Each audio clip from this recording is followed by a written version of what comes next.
Bonjour à tous et toutes, bon après-midi et bonsoir aux personnes qui nous écoutent de l'extérieur du Québec et du Canada. Je tiens donc chaleureusement à vous souhaiter la bienvenue à ce webinaire placé sous le thème Démocratisation des frontières et actes d'hospitalité. Alors, je m'appelle Mouloud Didir, je coordonne le secteur Vivre Ensemble du Centre Justice et Foi. Donc, je vous invite à visiter notre site web et découvrir un peu qu'est-ce que le Centre Justice et Foi et quel est le secteur Vivre Ensemble. Vous pouvez également vous abonner à notre infolettre pour être tenu au courant de nos activités, de nos publications. Donc, le secteur Vivre Ensemble, qui est l'un des organismes à l'origine de l'organisation de ce webinaire, donc qui aura lieu en deux temps, ce matin, autour de ce qui se passe à la frontière franco-italienne et franco-britannique, et cet après-midi autour du chemin Roxane. Voilà, alors, branchez-vous. Donc, comme je disais tout à l'heure, vous pouvez vous inscrire à nos infolettres pour en savoir davantage. Avant de reprendre la parole, je vais tout de suite donner la parole à quelques minutes à mon collègue Chedli Belkhodja de l'Université Concordia, qui est partenaire pour cet événement et qui va vous dire qui va vous partager quelques propos au nom donc du CEPI et de l'ERICA. Chedli, la parole est à vous. Merci Mouloud. Donc bonjour tout le monde. C'est bien de voir autant de monde à cette activité transatlantique. C'est une journée qui est le fruit, comme Mouloud l'a dit, d'une collaboration entre le Centre d'évaluation des politiques en immigration, l'équipe de recherche sur l'immigration au Québec et ailleurs, l'ERICA, pilotée par ma collègue à Concordia, Mireille Paquet, deux unités de recherche à Concordia, l'Université Concordia, et le Centre Justice et Foi, le secteur du vivre ensemble. Donc, c'est vraiment le résultat, je dirais, de cette collaboration qui est pas la première. Ça fait plusieurs fois qu'on collabore, Mouloud et moi, sur des activités. C'est des échanges toujours très soutenus entre des allers-retours entre la théorie et la pratique et c'est toujours agréable et important. Et je dirais aussi cette activité aujourd'hui qui est aussi une activité qui consiste donc à peut-être s'intéresser plus à des cas plus concrets donc de ce qui peut se passer à des frontières et la suite aussi de réflexions qu'on avait déjà entretenues aussi par la visite de conférenciers à Montréal. On a eu la chance de participer conjointement aussi, et je le dis, à deux conférences, celle de Michel Agier il y a quelques années et Guillaume Leblanc aussi, philosophe français. Donc, frontières, hospitalité, toutes ces questions-là, c'est des enjeux qu'on adresse depuis quelque temps et on poursuit alors aujourd'hui et je suis très content. Je laisse la parole à Mouloud. Merci infiniment, cher Chadli. C'est toujours un plaisir de collaborer avec vous. Donc, nous avons choisi de titrer ce webinaire par les notions de démocratisation des frontières et actes d'hospitalité. Je vais donc dire deux mots sur la notion de démocratisation des frontières et comment nous l'entendons. Par démocratisation des frontières, ce que nous souhaitons, en tout cas ce matin et tout au long des activités à venir, c'est un petit peu de nous coltiner politiquement et intellectuellement une réflexion sur l'institution frontalière, ce qui, à nos yeux, en tout cas, participe d'un effort visant à prendre au sérieux cet enjeu politique et décisif de l'heure. Nous souhaitons nous emparer collectivement de cet enjeu qui est celui autour du passage des frontières, de le poser à l'aune d'une réflexion critique de notre régime démocratique. Nous voulons donc explicitement plaider l'importance de réfléchir démocratiquement le passage de l'institution frontalière. Et pour ça, nous faisons le pari de dire que la démocratisation des frontières, qui sont certes des institutions à l'existence des États, mais ça reste des institutions qui sont profondément porteuses de dynamiques antidémocratiques. Et ces dynamiques, en tout cas, elles ne peuvent en tout cas être laissées aux seules prérogatives de la souveraineté des États.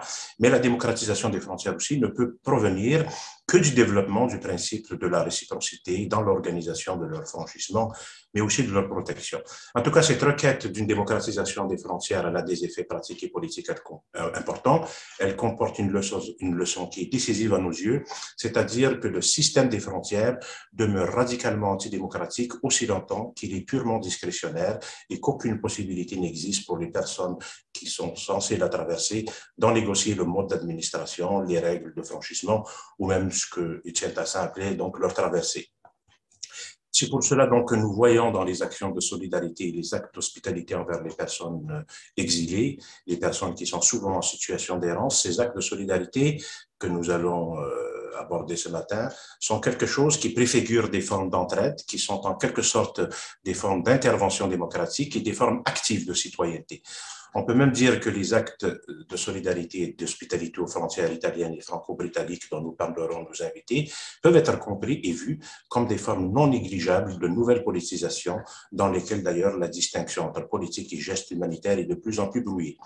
Ce qui se joue aux frontières que nous allons analyser ce matin participe aussi de vrais tiraillements compte tenu du fait que les personnes militantes sont sans cesse appelées à concilier les réponses de première nécessité aux actions protestataires les plus politisées. Nos invités y reviendront. Quoi qu'il en soit, il ne s'agit pas pour nous de plaider pour une liberté de circulation qui serait vue comme un droit absolu. Le droit à la liberté de circulation, comme tout droit, suppose en effet une régulation, mais il suppose aussi des formes de négociation démocratique à inventer et à faire émerger à l'échelle globale. Il importe donc que cette régulation se fasse de façon contractuelle, collaborative et ne relève pas finalement de la seule discrétion des États. Et nous pensons donc, et je finis là-dessus, que les organisations qui viennent en aide et au secours des personnes migrantes doivent faire partie de ce nouveau contrat démocratique sur l'institution frontalière, nouveau contrat démocratique que nous essayons de contribuer à faire émerger. Voilà. Alors, nous vous partageons donc dans le chat quelques-unes des contributions qui sont quelque part connexes aux propos que je viens de tenir. Maintenant, avant de donner la parole à nos invités, je voudrais tout de suite vous donner quelques consignes. Donc, après avoir présenté les invités, ce que j'invite, c'est les personnes donc, qui sont participantes à ce webinaire. Je les invite à choisir le mode intervenant de Zoom pour une meilleure écoute. Ainsi, vous ne verrez que la personne qui parle. Je tiens d'abord à vous dire qu'une de nos trois invités aujourd'hui, malheureusement, elle a dû se désister en dernière minute pour un impondérable de maladie. Donc, Ilza Tisler ne sera pas avec nous. Donc, ce qui fait que nous avons un peu plus de temps. Daniela Trucco et Camille Gourdou, auxquels 20 minutes étaient imparties initialement, donc elles pourront dépasser de 2-3 minutes. Elles pourront aller même jusqu'à 25 minutes chacune. 2 minutes donc avant l'intervention de Daniela et de Camille. Donc, je vais faire un petit son avec cette petite cloche pour leur demander de conclure. Donc, 2 minutes avant. Une fois les 3 présentations complétées, moi et Chadri Belkhodja, nous allons animer une période d'échange d'environ 55 minutes, 1 heure entre les personnes participantes et nos invités. Et afin de favoriser donc la participation du plus grand nombre, vos questions donc seront recueillies via le chat. Et je vous invite tout de suite à les adresser à l'intention de ma collègue Elodie Ekobena, qui a pour nom, donc, dans le cadre de ce webinaire, questions pour les intervenantes. Elodie se chargera donc de les recueillir et on va les recueillir à raison de 2 ou 3 à la fois et ensuite on les partagera avec nos panélistes en votre nom. Voilà, donc je vous invite aussi à ne pas attendre la fin des présentations de nos panélistes pour rédiger vos questions, parce que des choses peuvent surgir au moment de leur présentation. Donc, vous pouvez les écrire tout au long des présentations. Donc, Elodie se charge de les recueillir. Voilà pour les consignes, j'espère qu'elles sont claires. Je vais maintenant présenter notre première invitée que je remercie chaleureusement et au nom de tous mes collègues et de ceux de l'ERICA et du CEPI d'avoir accepté cette invitation. Je suis très content d'avoir avec nous Daniela Trucco, qui a un double doctorat franco-italien en sciences politiques. Elle est actuellement chercheure postdoctorale à l'École française de Rome, donc c'est à Rome qu'elle se trouve actuellement. Ses travaux portent sur la sociologie des politiques migratoires et de la nationalité. Entre 2015 et 2019, au moment de la crise européenne de l'accueil, elle a mené une enquête de terrain dans la ville italienne de Ventimille, qui est située à la frontière avec la Côte d'Azur française. Elle y a notamment analysé les mobilisations tant en solidarité que les mobilisations hostiles aux migrants qui sont en transit. Donc, avant de lui donner la parole, donc, il y a plusieurs de ces interventions que je vous invite à découvrir. Elle a co-dirigé récemment un livre à la maison d'édition Le Passager clandestin, un livre magnifique dont je vais publier prochainement la recension de Chadri Belkhodja. Ce livre a pour titre Le manège des frontières, criminalisation des migrations et solidarité dans les Alpes-Maritimes. Voilà, donc Daniela Trucco, je vais partager quelques-unes de vos publications également dans le chat pendant que vous allez parler. La parole est à vous pour les 20-25 prochaines minutes. Merci d'avance d'avoir accepté notre invitation et merci pour votre générosité. Merci beaucoup à vous. Merci d'abord donc aux organisateurs pour leur invitation, pour cette belle occasion d'échanger sur ces thématiques, donc avec un dialogue des deux côtés de l'océan. Et j'espère que voilà, ce sera une première occasion pour continuer à échanger.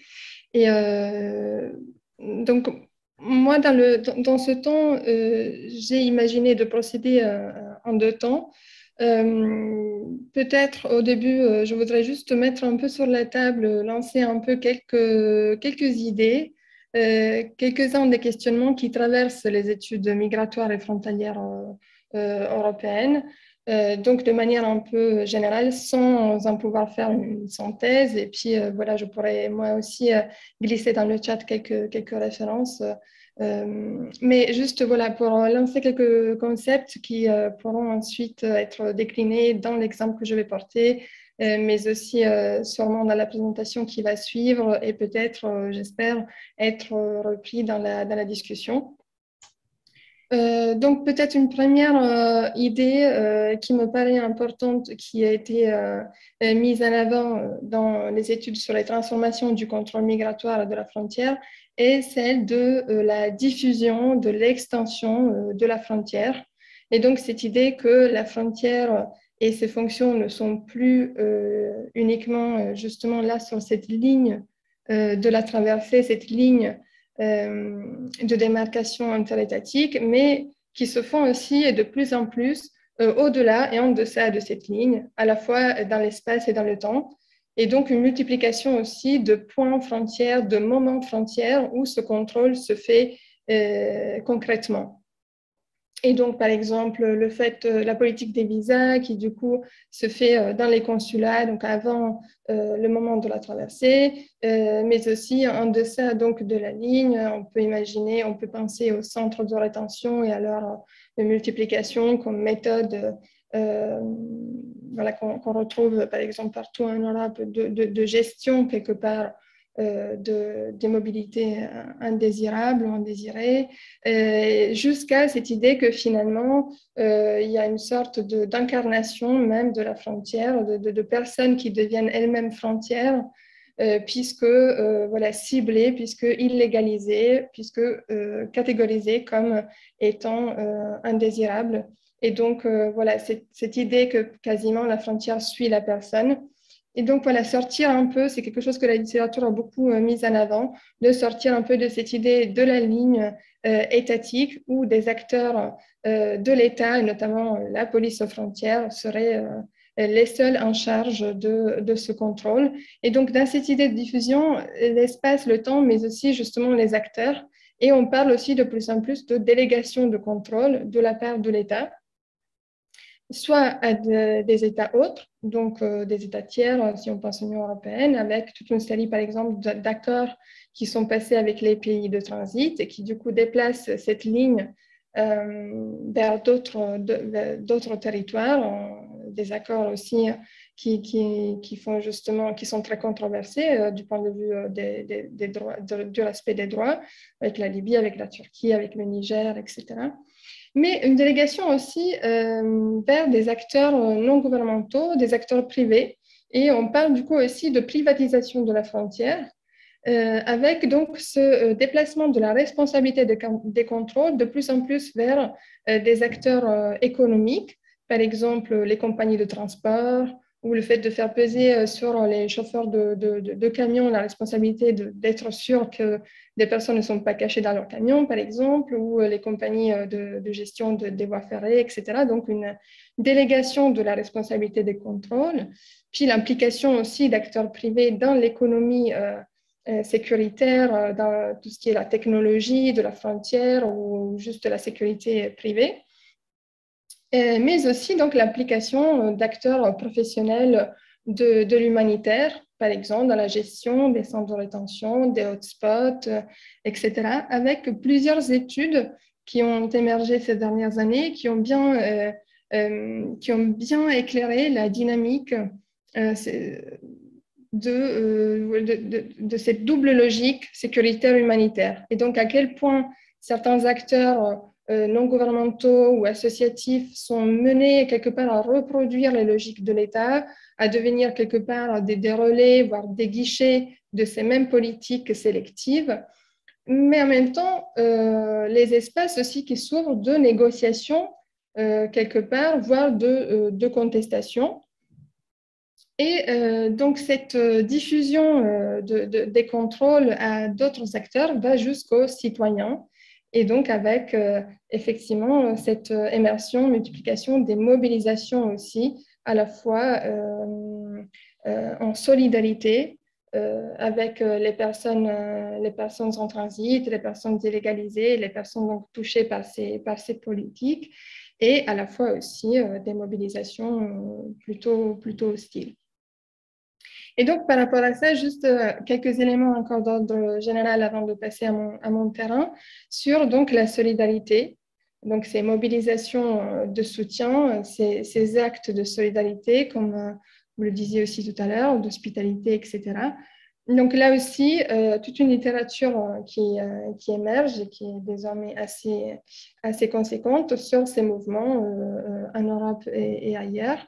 Donc là aussi, la solidarité qui ne date pas d'hier, y compris en Europe, ni de 2015, même si ça reste une date assez symbolique.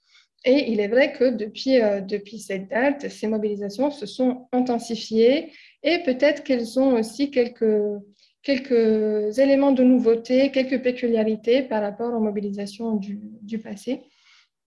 Quelques éléments qui me paraissent importants, et puis sûrement ça va être complété aussi par la présentation qui va me suivre, mais il me semble que certains éléments qui caractérisent un peu cet espace de la cause sont avant tout une pluralité d'acteurs, là aussi. Donc, non seulement les acteurs qui traditionnellement ou depuis plus longtemps étaient engagés un peu dans l'espace de la cause des droits des étrangers, donc plus professionnalisés ou plus spécialisés.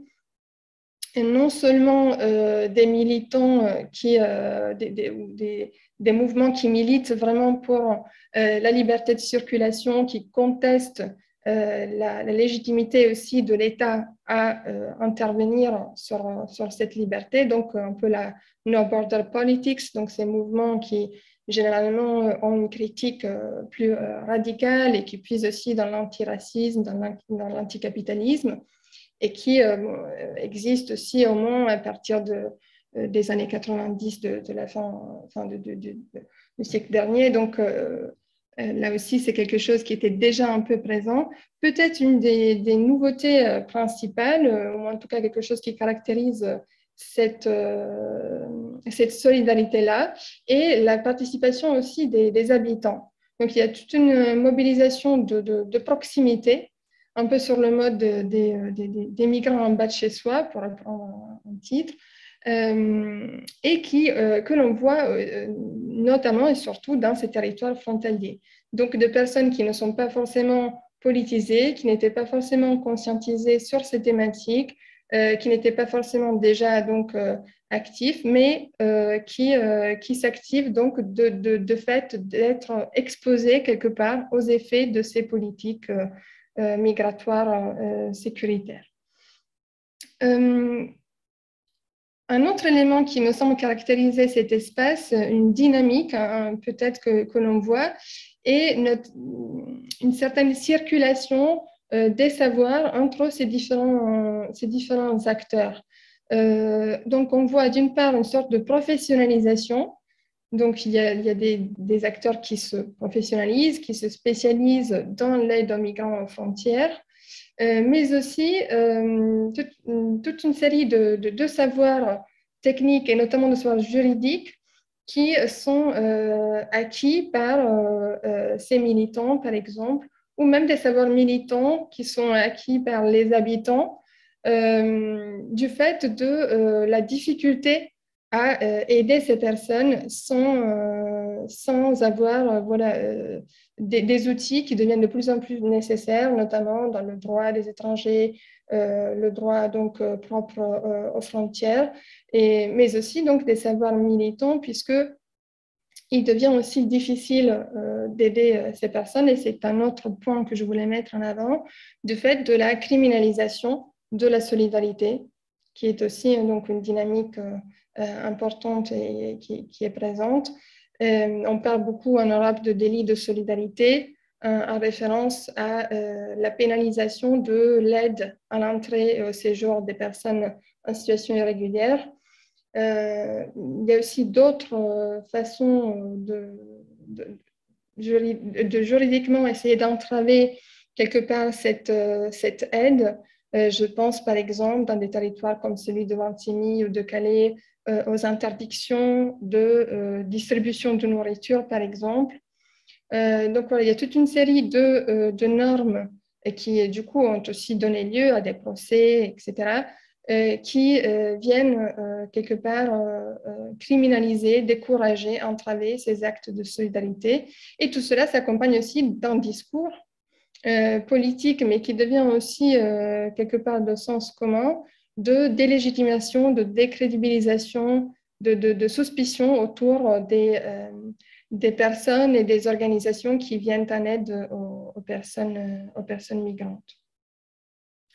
Et juste pour finir, un autre point qui me paraît important, voilà, transversal à cet espace de la solidarité, c'est un espace qui me paraît traversé d'une sorte de tiraillement, de dilemme, de tension qui crée voilà, toute une série de choix, justement entre ces deux pôles, quelque part, entre guillemets, humanitaire et politique, que l'on voit ne pas être des pôles distants et opposés, mais justement entre une volonté de venir en aide de manière très concrète à des personnes qui sont très concrètement dans des situations de détresse, voire de grande détresse, et en même temps d'avoir une visée davantage générale de vouloir faire évoluer, modifier, voire contester radicalement les politiques migratoires. Et donc, ce double objectif crée, quand on l'observe sur le terrain, toute une série voilà, de choix, de tensions et même aussi d'inconfort ou de frustration chez les personnes qui sont impliquées dans ce domaine. Voilà, c'était juste voilà, pour lancer quelques idées un peu générales sur cela. Pour venir au terrain sur lequel moi j'ai davantage travaillé, donc celui de la frontière dite basse entre France et Italie. Donc on distingue désormais la frontière, donc celle des Alpes-Maritimes, celle donc que moi je connais davantage, d'une frontière haute qui serait celle des Alpes du Briançonnais. Donc voilà, c'est une frontière qui a donc une partie littorale et davantage urbanisée, celle donc de la Riviera italienne, de la Côte d'Azur française, où on a donc d'un côté Ventimille, qui est une ville qui vit véritablement de la frontière, puisque c'est une ville qui a une économie marchande, donc qui propose toute une série de biens spécifiques à des acheteurs français ou monégasques, en profitant des différentiels de prix, de taxes, etc. Et puis aussi, c'est une ville où résident des milliers de travailleurs transfrontaliers, donc de personnes qui habitent du coup en Italie, mais qui travaillent en France ou dans la principauté. Et puis voilà, de l'autre côté, il y a Menton et toutes les villes jusqu'à Nice de la Côte d'Azur française. Et puis il y a une partie dans l'arrière-pays qui est davantage rurale ou montagnarde, qui est notamment celle de la vallée de la Roya, qui est une sorte, je montrerai peut-être tout à l'heure des cartes, qui est une sorte d'enclave quasiment d'un point de vue purement géographique française vers le territoire italien. Et donc en fait, depuis Ventimille, la frontière avec la France, elle est à la fois à l'ouest sur le littoral, mais aussi à nord, puisque l'arrière-pays de Ventimille est français en réalité. Donc voilà, ce positionnement particulier. L'autre particularité de cette frontière par rapport à d'autres, comme celle par exemple de Calais ou du Brenner, c'est que c'est donc une frontière qui est traversées de manière très intense par des mobilités humaines donc désirables, ce dont je parlais tout à l'heure, les travailleurs, les acheteurs, etc., plutôt qu'une mobilité marchande ou de biens. Et donc, on ne voit pas un déploiement, par exemple, de technologies de prévention de l'intrusion humaine, comme on le voit à Calais ou au Brenner, mais plutôt vraiment ce dispositif de filtre et donc des contrôles qui se font sur les personnes de manière à essayer de filtrer les mobilités désirables et indésirables. Ce sont des contrôles qui se font avant tout sur les principaux axes de communication. La manière la plus simple de passer de Vintimille, de Vintimille à Menton et le train. Et donc, un des premiers lieux de contrôle est la première gare donc, française sur la voie ferrée. Et de là, donc, les contrôles se font très clairement au faciès. Et les personnes sont donc invitées à descendre du train, envoyées au poste frontière de Menton. Je suis désolée. Et à ce moment-là, renvoyées donc à pied du côté italien de la frontière. L'intensification de ces contrôles, donc sur la voie ferrée d'abord, puis sur l'autoroute, ont engendré toute une série de conséquences. Donc, avant tout, le fait qu'il y ait de nouvelles voies de passage, des nouvelles routes qui ont été essayées. D'abord, donc, la vallée de l'Oroya. Et du coup, à partir de 2016-2017, c'est ce territoire-là qui a connu une militarisation et donc une multiplication des contrôles très, très intense. Et puis, des passages de plus en plus périlleux, avec donc une prise de risque aussi accrue et malheureusement, avec des conséquences aussi tragiques. Et on déplore sur cette frontière plus d'une vingtaine de victimes désormais depuis 2016. De blessés, des sauvetages extrêmes. Donc, malheureusement, que ce soit des personnes donc, qui chutent sur les chemins de montagne ou bien électrocutées dans les trains ou sur les trains, renversées sur la voie ferrée ou sur l'autoroute. Et voilà, donc c'est cette situation-là de point de vue de passage. Les personnes essayent aussi du coup de trouver un moyen de passage qui soit beaucoup plus en amont que Ventimille. Donc, essaye par exemple d'accéder à des voitures ou des camions dans les villes qui le précèdent, avec par conséquence, et on voit donc cette extension de la frontière, par exemple, les places de parking pour les camions sur l'autoroute italienne sont fermées pour plusieurs kilomètres avant donc l'arrivée à Ventimille, pour donner un exemple. L'autre conséquence très importante, c'est justement sur le territoire de Vintimille elle-même, donc l'espace urbain de Vintimille, avec donc cette présence précaire de personnes, donc une présence qui est aussi une présence visible et qui peut être une présence dérangeante, avec une multiplication de camps, de squats sur le territoire, ce qui a engendré aussi toute une série de mobilisations, donc à la fois en solidarité et hostile de la part des habitants, et ce qui a engendré aussi une action publique locale assez spécifique. Donc là aussi, on sort de l'idée que la frontière est matière uniquement de l'État central, voilà, mais il y a aussi donc des pouvoirs politiques locaux qui doivent quelque part composer avec ces phénomènes. Et là, l'impératif est très clairement pour une ville comme celle de Vintimille d'essayer de éloigner le plus possible le problème, de le cacher, de l'invisibiliser. Et donc, il y a eu notamment un appel de la part de la ville à une action du gouvernement pour que les personnes soient transférées. Il y a des transferts qui se font de Vintimille un quart, donc des transferts forcés, jusqu'au hotspot du sud de l'Italie, un centre dans les Pouilles notamment. Donc, on voit aussi cette extension de la frontière, elle peut aller très loin.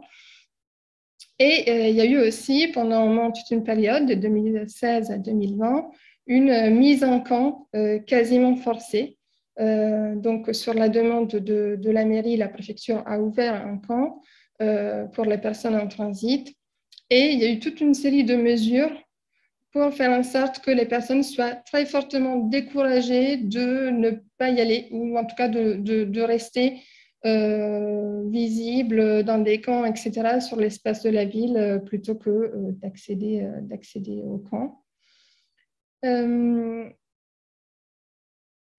Maintenant, ce camp a été fermé, donc son existence n'a pas toujours fait l'unanimité. Il était notamment très contesté par, par toute une partie des habitants et par les partis politiques de droite ou de centre-droit, partis qui ont repris la mairie en 2019. Donc avant, il était gouverné par une coalition par un parti de centre-gauche. Donc, ce centre-là a été fermé en 2020, aussi un peu sous le coup de la pandémie. Du coup, il avait été d'abord fermé de manière temporaire pour des raisons de sécurité sanitaire et puis finalement fermé définitivement. Donc, ce qui fait qu'aujourd'hui, il n'y a aucun point de chute quelque part pour les personnes qui sont ou de mise à l'abri pour les personnes qui sont en transit. Donc, leur situation s'est effectivement ultérieurement dégradée de ce fait. Donc, d'une manière générale, si on observe un peu la politique locale de la gestion de l'enjeu frontalier ici, c'est plutôt une politique du maintien de l'urgence quelque part, puisque c'est depuis 2015 au moins, même si là aussi les contrôles avaient lieu déjà avant, même pendant toute la période où Schengen était effectivement en place, ce qui n'est plus le cas depuis fin 2015, mais même à cette période-là, les contrôles ont toujours quelque part eu lieu. Mais avec cette intensité et cette conséquence de personnes, du coup, précarisées à cette frontière, c'est au moins depuis 2015. Et on voit bien que depuis, il n'y a pas d'action politique ou de prise en charge qui soit quelque part structurelle. Donc, il y a une sorte de politique de l'inaction, mais qui est en soi une véritable politique d'exclusion. Donc, je prends mes 2 dernières minutes, c'est bien cela, juste pour Oui, c'est bien ça, rajouter, mais vraiment 2 éléments sur la solidarité, puisque voilà, ce que je disais d'une manière générale caractérise bien aussi l'espace de la solidarité sur ce territoire. Peut-être quelques spécificités. Il y a une présence assez importante d'acteurs religieux dans la solidarité sur cette frontière. C'est peut-être une spécificité de l'Italie, dans le sens où l'Église catholique, notamment, a toujours été un acteur de premier plan dans le domaine de la migration. Et il y a aussi, donc, par exemple, notamment Caritas est un acteur très fortement implanté sur ce domaine à Vintimille.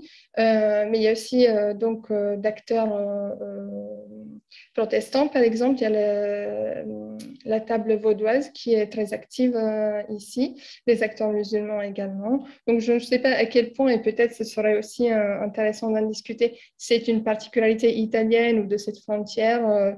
Il y a sûrement des acteurs religieux très impliqués sur ce domaine aussi dans les autres pays.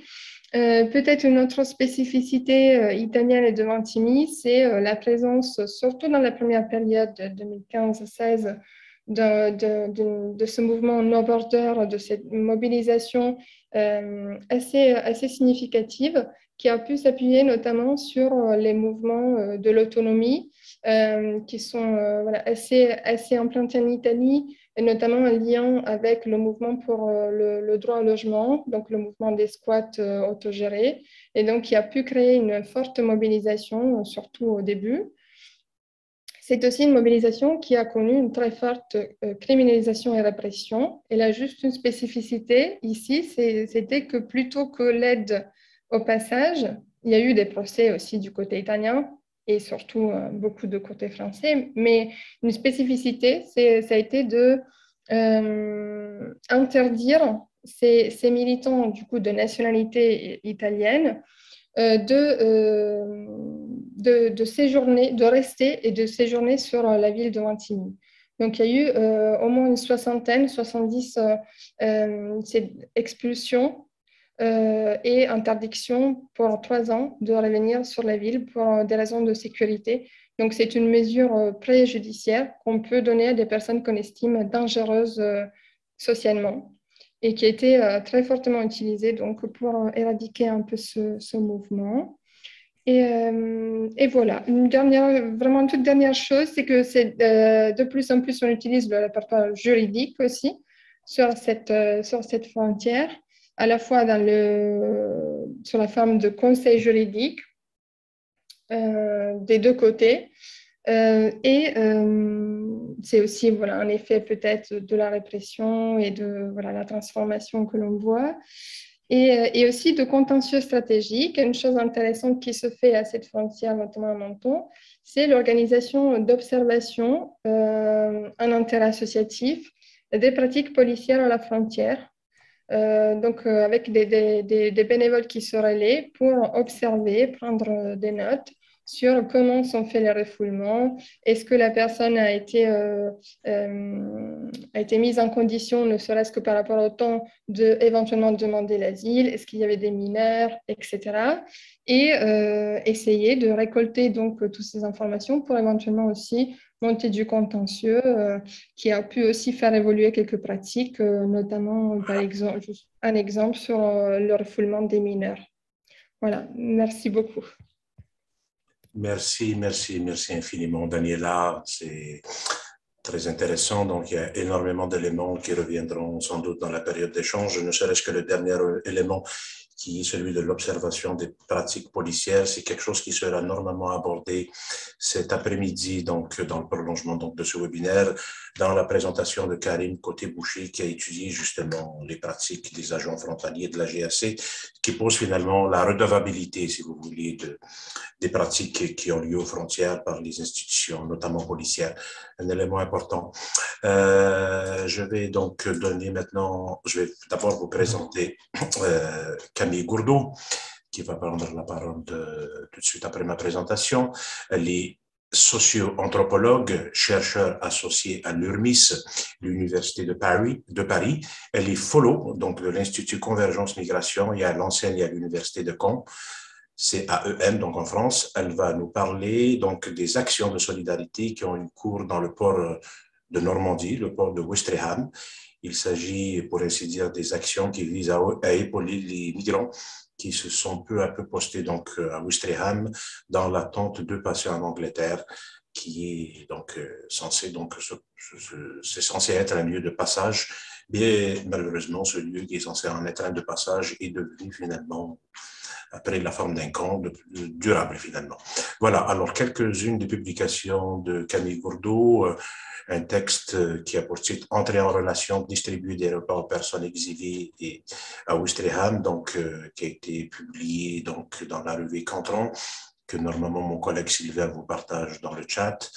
Il y a un autre texte qui a pour titre « L'hospitalité en acte, quand des habitants viennent en aide aux personnes migrantes en transit à Ouistreham » dans la revue du MOS, donc un numéro, je crois, de 2018 ou 2019. La revue du MOS étant la revue du mouvement anti-utilitaire en sciences sociales, une revue très intéressante que je vous invite à découvrir. Voilà, peut-être juste avant de lui donner la parole, de revenir tout à l'heure sur un propos qui a été dit par Daniela Turcot. Elle nous a parlé donc des actes de solidarité qui se font en Haute-Alpes, notamment dans la région de Briançon. Malheureusement, c'est le point que devait aborder Elsa Tisler donc, ce matin, mais malheureusement, elle ne peut pas, comme je vous l'ai expliqué tout à l'heure, elle ne pouvait pas être avec nous. On vous partagera éventuellement quelques textes d'Elsa pour que vous puissiez vous imprégner de ses travaux. Voilà, la parole est à vous, Camille Gourdeau, pour les 20-25 prochaines minutes. Merci d'avance. Merci. Merci beaucoup pour l'invitation. Là, je suis ravie de pouvoir participer à ce webinaire pour vous parler de la frontière normando-britannique. Je vais partager mon écran pour vous montrer. Voilà, je pense que normalement, vous devez le voir. C'est parfait. Super.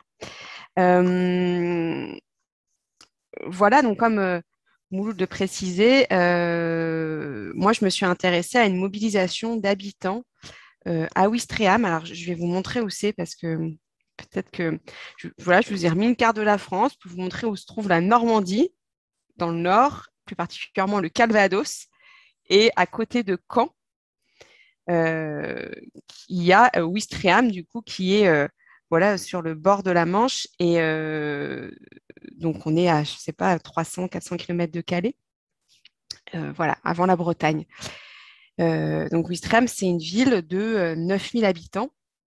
Et de Ouistreham part un ferry pour Portsmouth, en Angleterre. Il y a 3 liaisons quotidiennes. Et en fait, ça en fait le 3e port du littoral après Calais et Dunkerque, même si c'est incomparable. Voilà, en termes de Calais, je crois que c'est des bateaux toutes les heures, donc c'est incomparable, mais néanmoins, c'est le 3e port après Calais et Dunkerque. Il y a 1 million de passagers qui empruntent le terminal par an, majoritairement des touristes anglais. Et puis, c'est aussi un port de fret, donc il y a beaucoup de camions qui circulent. Donc, moi, je me suis intéressée à cette mobilisation. J'ai conduit une enquête ethnographique où j'ai à la fois participé aux actions du collectif d'aide aux migrants de Ouistreham, le CAMO. J'ai aussi réalisé des entretiens avec les membres du CAMO, avec les membres des autres collectifs qui interviennent à Ouistreham et avec le maire de Ouistreham et le chef du port. Et moi, mon enquête, elle se situe entre janvier 2018 et janvier 2019 principalement. Et donc, la situation a évidemment un peu changé voilà, depuis ce moment-là. Et notamment, en fait, à l'époque, il n'y avait pas de camp. On pourrait y revenir. Maintenant, il y en a un qui s'est stabilisé, mais à l'époque, c'était pas, c'était pas sous forme de camp, en fait. Voilà. On pourra y revenir. Donc, voilà. Donc, je veux d'abord vous parler un peu de l'histoire du CAMO, comment cette mobilisation elle a émergé, parce que c'est vraiment ça, moi, que j'ai essayé de saisir dans ma recherche, l'émergence de cette mobilisation. Et puis, on a réalisé un questionnaire. En fait, il y a une partie de l'étude après qui s'est faite avec des membres du CAMO, en essayant de faire quelque chose d'un peu participatif, une recherche participative, dont l'objectif est d'aboutir à la publication d'un livre. Voilà, avec des membres du collectif. Et donc, avec eux, on a à la fois fait un questionnaire. Donc, je vais m'appuyer sur les réponses de ce questionnaire. On a aussi, il y avait aussi un projet photo avec des exilés et des personnes qui accueillaient les exilés chez eux. Et puis, des entretiens avec les personnes exilées, ce qui n'était pas moi au début ce que je recherchais. Enfin, je n'enquêtais pas auprès des exilés. Et du coup, là, avec les membres du collectif, on s'est intéressé au parcours des exilés, et notamment ce qui se vivait à Ouistreham, d'ailleurs, plus particulièrement.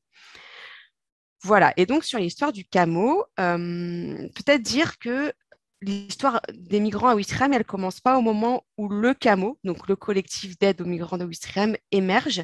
Il y avait déjà eu des migrants au début des années 2000. Et ça, j'ai retrouvé ça notamment en faisant une recension des articles de la presse locale. Et dans les années, en 2000, il y a un article qui mentionne un rassemblement d'associations locales de soutien aux étrangers suite à la découverte de corps de 58 migrants à Douvres. Et voilà, ils préviennent que ça pourrait se passer après en Basse-Normandie, donc là où est Ouistreham, puisque c'est devenu une voie de passage vers l'Angleterre. Un peu plus tard, en 2002-2003, au moment où le camp de Sangatte à Calais ferme, c'était un camp qui était géré par la Croix-Rouge, il ferme, et suite à ça, le nombre de migrants qui cherchent à rejoindre le Royaume-Uni augmente, et également le nombre de personnes interceptées. En fait, souvent, on a les rebonds, je sais pas, de ce qui se passe à Calais. Voilà, ce sera de nouveau en 2015 quand la jungle ferme à Caen, qui est à 15 km. Je vous remets la carte, mais Caen, c'est 15 km de Ouistreham. Il y a un chemin de halage qui permet de faire la route en vélo ou à pied entre Caen et Ouistreham. Et donc, voilà, il y a eu aussi après des arrivées plus importantes à Caen. Et à l'époque, en 2002, en 2003, il n'y a pas de mobilisation citoyenne et le maire dissuade toute tentative d'aide de la part des habitants. Les gendarmes détruisent systématiquement tous les campements et à l'époque, le chef de port dit que ça ne faisait pas de scandale, ça ne faisait pas de bruit. Certains d'entre eux réussissent à occuper les dunes, donc à se mettre sur la plage, et s'abritent dans des cabines de plage et puis sont délogés à l'automne 2003. Je le disais, à partir de l'année 2016, au moment du démantèlement partiel de la jungle de Calais, le nombre de migrants en transit qui sont présents à Caen augmente et leur présence devient plus visible. Et à ce moment-là, ces personnes en transit font des allers-retours entre Caen et Ouistreham, mais ne s'établissent pas à Ouistreham. Et puis, ce sont là, à Ouistreham, ceux qui suscitent ces mobilisations d'habitants, c'est des jeunes Soudanais. Avant, c'est plutôt des Albanais, puis ensuite des Iraniens, des Irakiens, des Afghans. Ce n'est pas les mêmes nationalités. Ce qui se passe et ce qui change, c'est qu'à l'été 2017, les personnes migrantes, et notamment principalement des Soudanais, des jeunes hommes, restent à Ouistreham, stationnent à Ouistreham. Et c'est ça qui va susciter la mobilisation d'habitants, d'abord de manière individuelle. Dans les entretiens, ils disent, en fait, on les voyait dans les fossés. Donc, en fait, ils étaient visibles dans la ville. Ouistreham, c'est une petite ville. Et voilà, ils les découvrent là, dans les fossés et près des commerces, et puis vont, de manière individuelle, distribuer de la nourriture, un peu de vêtements. Donc, on est à l'été 2017. Il y a une première réunion qui a lieu en septembre. Et puis, entre octobre et novembre, le cercle s'agrandit, ils sont une vingtaine. Et puis ensuite, je ne détaille pas, mais suite à différents événements publics, le nombre de personnes qui proposent son aide augmente. Et donc, voilà. Et on arrive, pour vous dire, en début 2018, moi, quand je commence vraiment mon terrain, il y a environ 250 personnes qui interviennent. Ce qui est beaucoup pour Ouistreham. Alors, ce n'est pas que des gens de Ouistreham, mais c'est aussi des gens de Caen et de l'agglomération et de la côte. Mais quand même, c'est beaucoup de personnes. Donc, ça s'organise. Voilà, on pourrait y revenir, mais ça s'organise il y a des distributions qui s'organisent. Alors, c'est pas hyper lisible, mais ils font un petit texte qui présente leur démarche et qui détaille leur distribution. Distribution de nourriture, distribution de vêtements. Il y a une permanence de santé. Voilà, donc ils se font connaître et ils s'organisent aussi de cette façon-là. Voilà, et du coup, ils se déclinent. Il y a le camo repas, le camo vêtements, le camo santé et le camo dodo, parce qu'il y a aussi une équipe, il y a un certain nombre de personnes qui hébergent chez eux des exilés. Et parallèlement, le nombre de copains, en fait, les personnes en exil sont appelées les copains par les membres du camo. Donc, les copains augmentent et voilà, ils sont une quarantaine à l'été, puis une soixantaine en décembre, entre 110 et 120 en janvier, 150 en mars 2018, là, et après, ça va redescendre. Voilà, au plus fort, ils seront 180, ce qui est également incommensurable avec ce qui se passe à Calais. Enfin, on est vraiment sur des proportions qui n'ont rien à voir. Voilà pour cette histoire, on retraçait un peu l'émergence de ce collectif. Ensuite, on a réalisé un questionnaire qu'on a envoyé par mail et il y a eu 186 personnes qui ont répondu au questionnaire. Du coup, un taux de réponse important en fait. Voilà, on l'avait intitulé, il était destiné à toutes les personnes qui interviennent. Donc, c'était assez large. Et du coup, on a eu des réponses à la fois des membres du CAMO, des membres des autres collectifs, mais aussi des personnes qui venaient et qui n'étaient pas affiliées à un collectif ou à une association. Donc, je vais vous présenter un peu les résultats de ce questionnaire. Ça donne un peu des chiffres sur qui sont les personnes qui se mobilisent à Ouistreham. Peut-être dire que selon l'INSEE, donc l'Institut national des statistiques, en 2016, en France métropolitaine, environ 42% des hommes de plus de 16 ans et 39% des femmes sont membres au moins d'une association. Et les hommes et les femmes s'engagent dans des secteurs un peu différents. Les hommes, donc là on est au niveau national, hein, s'engagent dans les associations sportives, de loisirs, des associations en lien avec la vie professionnelle, avec les syndicats. Et les femmes, elles sont plus nombreuses dans les associations culturelles, dans les associations sanitaires et sociales, caritatives ou humanitaires. Et encore avec celles liées à l'éducation. Et donc, souvent, dans les actions de solidarité en faveur des immigrés, les personnes qui se mobilisent, ce sont essentiellement des femmes. À Ouistreham, ça ne déroge pas à la règle, puisque 71% des personnes qui ont répondu au questionnaire sont des femmes et 29% des hommes. La majorité des bénévoles ont plus de 50 ans, 36% entre 60... Alors, attendez, entre 36% entre 60 et 70 ans, pardon, 21% entre 50 et 60 ans et 17% entre 40 et 50 ans. Et parmi ceux qui ont répondu au questionnaire, 80% sont titulaires d'un diplôme supérieur au bac. Vous pouvez répéter ça? 80% des personnes ont un diplôme supérieur au bac, parmi ceux qui ont répondu. Et la moitié d'entre eux sont retraités et l'autre moitié actifs. Voilà. Sur leur catégorie socio-professionnelle, en fait, je voulais voir si les enquêtes en France, ça montre que c'est globalement des... On va le voir du coup. En fait, je voulais voir s'il y avait une particularité à Ouistreham et s'il y avait des personnes de classe populaire. Plus que dans d'autres mobilisations. Et en fait, non. Pas spécialement, pas plus en fait. Donc, pas beaucoup en réalité. Les personnes qui viennent en aide aux migrants, elles appartiennent aux professions intermédiaires et notamment aux professions intermédiaires qui sont liées à l'enseignement, à la santé et la fonction publique. 33% sont cadres et 15% employés. Et en fait, ce qui prédomine, ce sont les métiers qui sont liés à la santé ou à l'éducation. Et ces métiers sont exercés par la moitié des bénévoles. Alors, on a pris en compte ceux qui sont actifs, mais aussi les derniers métiers des retraités dans ces calculs.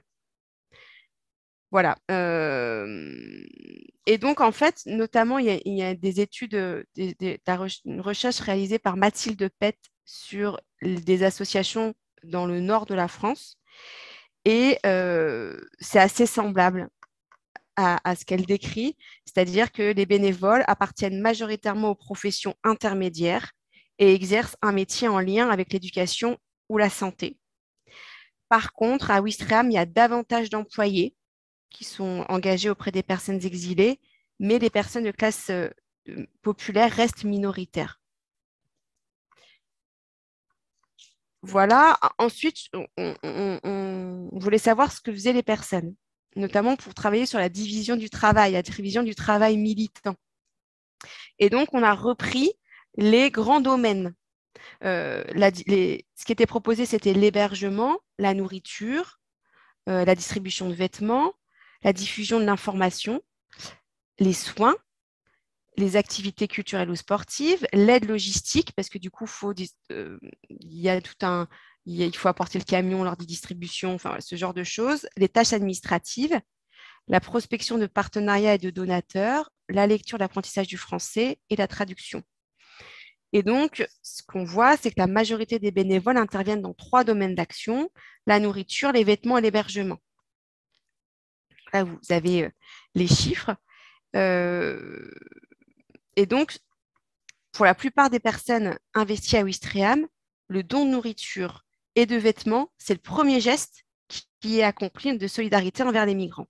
C'est ces distributions qui constituent la porte d'entrée pour établir le contact avec les migrants et participer aux différents collectifs qui interviennent sur place. Voilà, et du coup, se poser la question de est-ce que de la politisation, quoi. Enfin, est-ce que ça intervient dans une carrière militante ou est-ce que c'est un premier engagement? voilà. Et du coup, on sait qu'il y a eu des travaux, notamment sur la vallée de la Roya, qui montraient que les habitants et les habitantes qui se mobilisaient, ils avaient déjà participé à des mobilisations en défense de leur territoire. En fait, il existait déjà des réseaux endogènes qui étaient préexistants à l'essor de la question migratoire. Et je m'appuie sur le livre qui était mentionné tout à l'heure, qui était montré tout à l'heure, qui était coordonné par Daniela Trucco et Pinar Selek, qui s'appelle le manège des frontières, criminalisation des migrations et solidarité dans les Alpes-Maritimes. Et donc, à Ouistreham, en fait, à contrario, eh bien, les collectifs qui se forment en 2017-2018 n'étaient pas fondés sur des mobilisations antérieures. Les gens, en grande partie, ne se connaissaient pas. Voilà, et donc, je voulais savoir ce que je vous disais, si ils étaient, en fait, si c'était primo-engagés, comme on dit. Enfin, est-ce ils étaient déjà engagés en lien avec la cause des migrants ou pas, ou est-ce qu'ils avaient d'autres engagements, militants, syndicaux ou associatifs. Et donc, alors, ce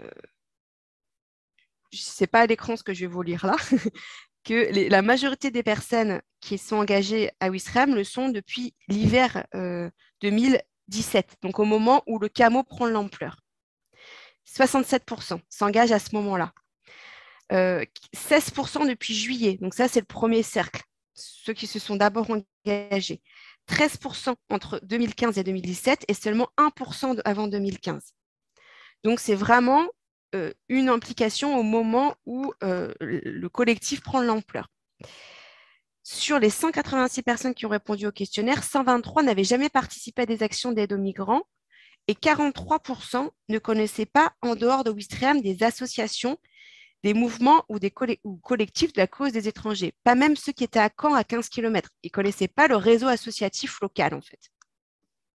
Donc, ça a touché des personnes qui n'étaient pas des militants de la cause des sans-papiers, mais par contre, pour une partie d'entre eux qui étaient engagés ailleurs. Voilà, donc on avait des questions sur est-ce que vous faites partie d'une ou plusieurs associations, ce que vous voyez là. Et donc, alors, les personnes étaient en majorité pas syndiquées. 80% d'entre elles n'étaient pas syndiquées, n'appartenaient pas à un parti politique pour 90% d'entre elles, mais 67% faisaient partie d'une association. Alors, c'est très large, hein, solidarité internationale, association culturelle, sportives, caricatives, liées à l'école, parce que les femmes oublient souvent qu'elles font partie des associations de parents d'élèves, donc aussi que ça peut être lié à l'école. Et parmi ces personnes, il y a la moitié d'entre elles qui se considèrent comme membres actifs. Voilà. Donc, en gros, elles ne se mobilisaient pas sur la cause des étrangers, mais quand même, une partie d'entre elles était engagée dans le secteur associatif. Tout de même, il y a 30 personnes qui n'avaient jamais fait partie ni d'un syndicat, ni d'un parti politique, et qui n'avaient jamais été membres d'une association. Voilà, donc il y en a une minorité, en fait, dont c'est vraiment un premier engagement. Mais dans les entretiens, en tout cas, ce qui revient, c'est, voilà, là je n'ai pas détaillé, mais qui revient, c'est on s'est engagé, c'est ce que disait Daniela tout à l'heure, c'est la dimension très locale, parce que ça se passait en bas de chez nous. Ça se passait devant nos yeux. Voilà, ça aurait été ailleurs, on ne se serait pas mobilisé. Dernière, en conclusion, je voulais quand même dire 2 mots sur la frontière, puisque c'était le thème aussi du webinaire. Suite à un colloque que je mentionnais tout à l'heure, qui est organisé par Daniela Trucco en 2018 sur la fabrique locale de la frontière, ça m'a amené à réfléchir sur voilà, comment Ouistreham était devenu une frontière. Alors, plusieurs choses. Peut-être d'abord, pour les personnes dont les fonctions sont liées avec la gestion de la frontière, elle avait une existence. En fait, par exemple, l'ancien chef de port disait « Pour moi, la frontière anglaise, elle est en France, elle est là. » Ou le directeur du port de Caen, en évoquant la pression plus grande du gouvernement anglais les dernières années, observe, je le cite, « Les rives de la Manche sont devenues les frontières anglaises. » Donc, voilà, pour les personnes dont le métier était en lien avec la gestion de la frontière, elle avait une existence. Et d'ailleurs, ils disent qu'il y a une externalisation de la frontière anglaise du côté français. mais cette représentation n'était pas forcément partagée.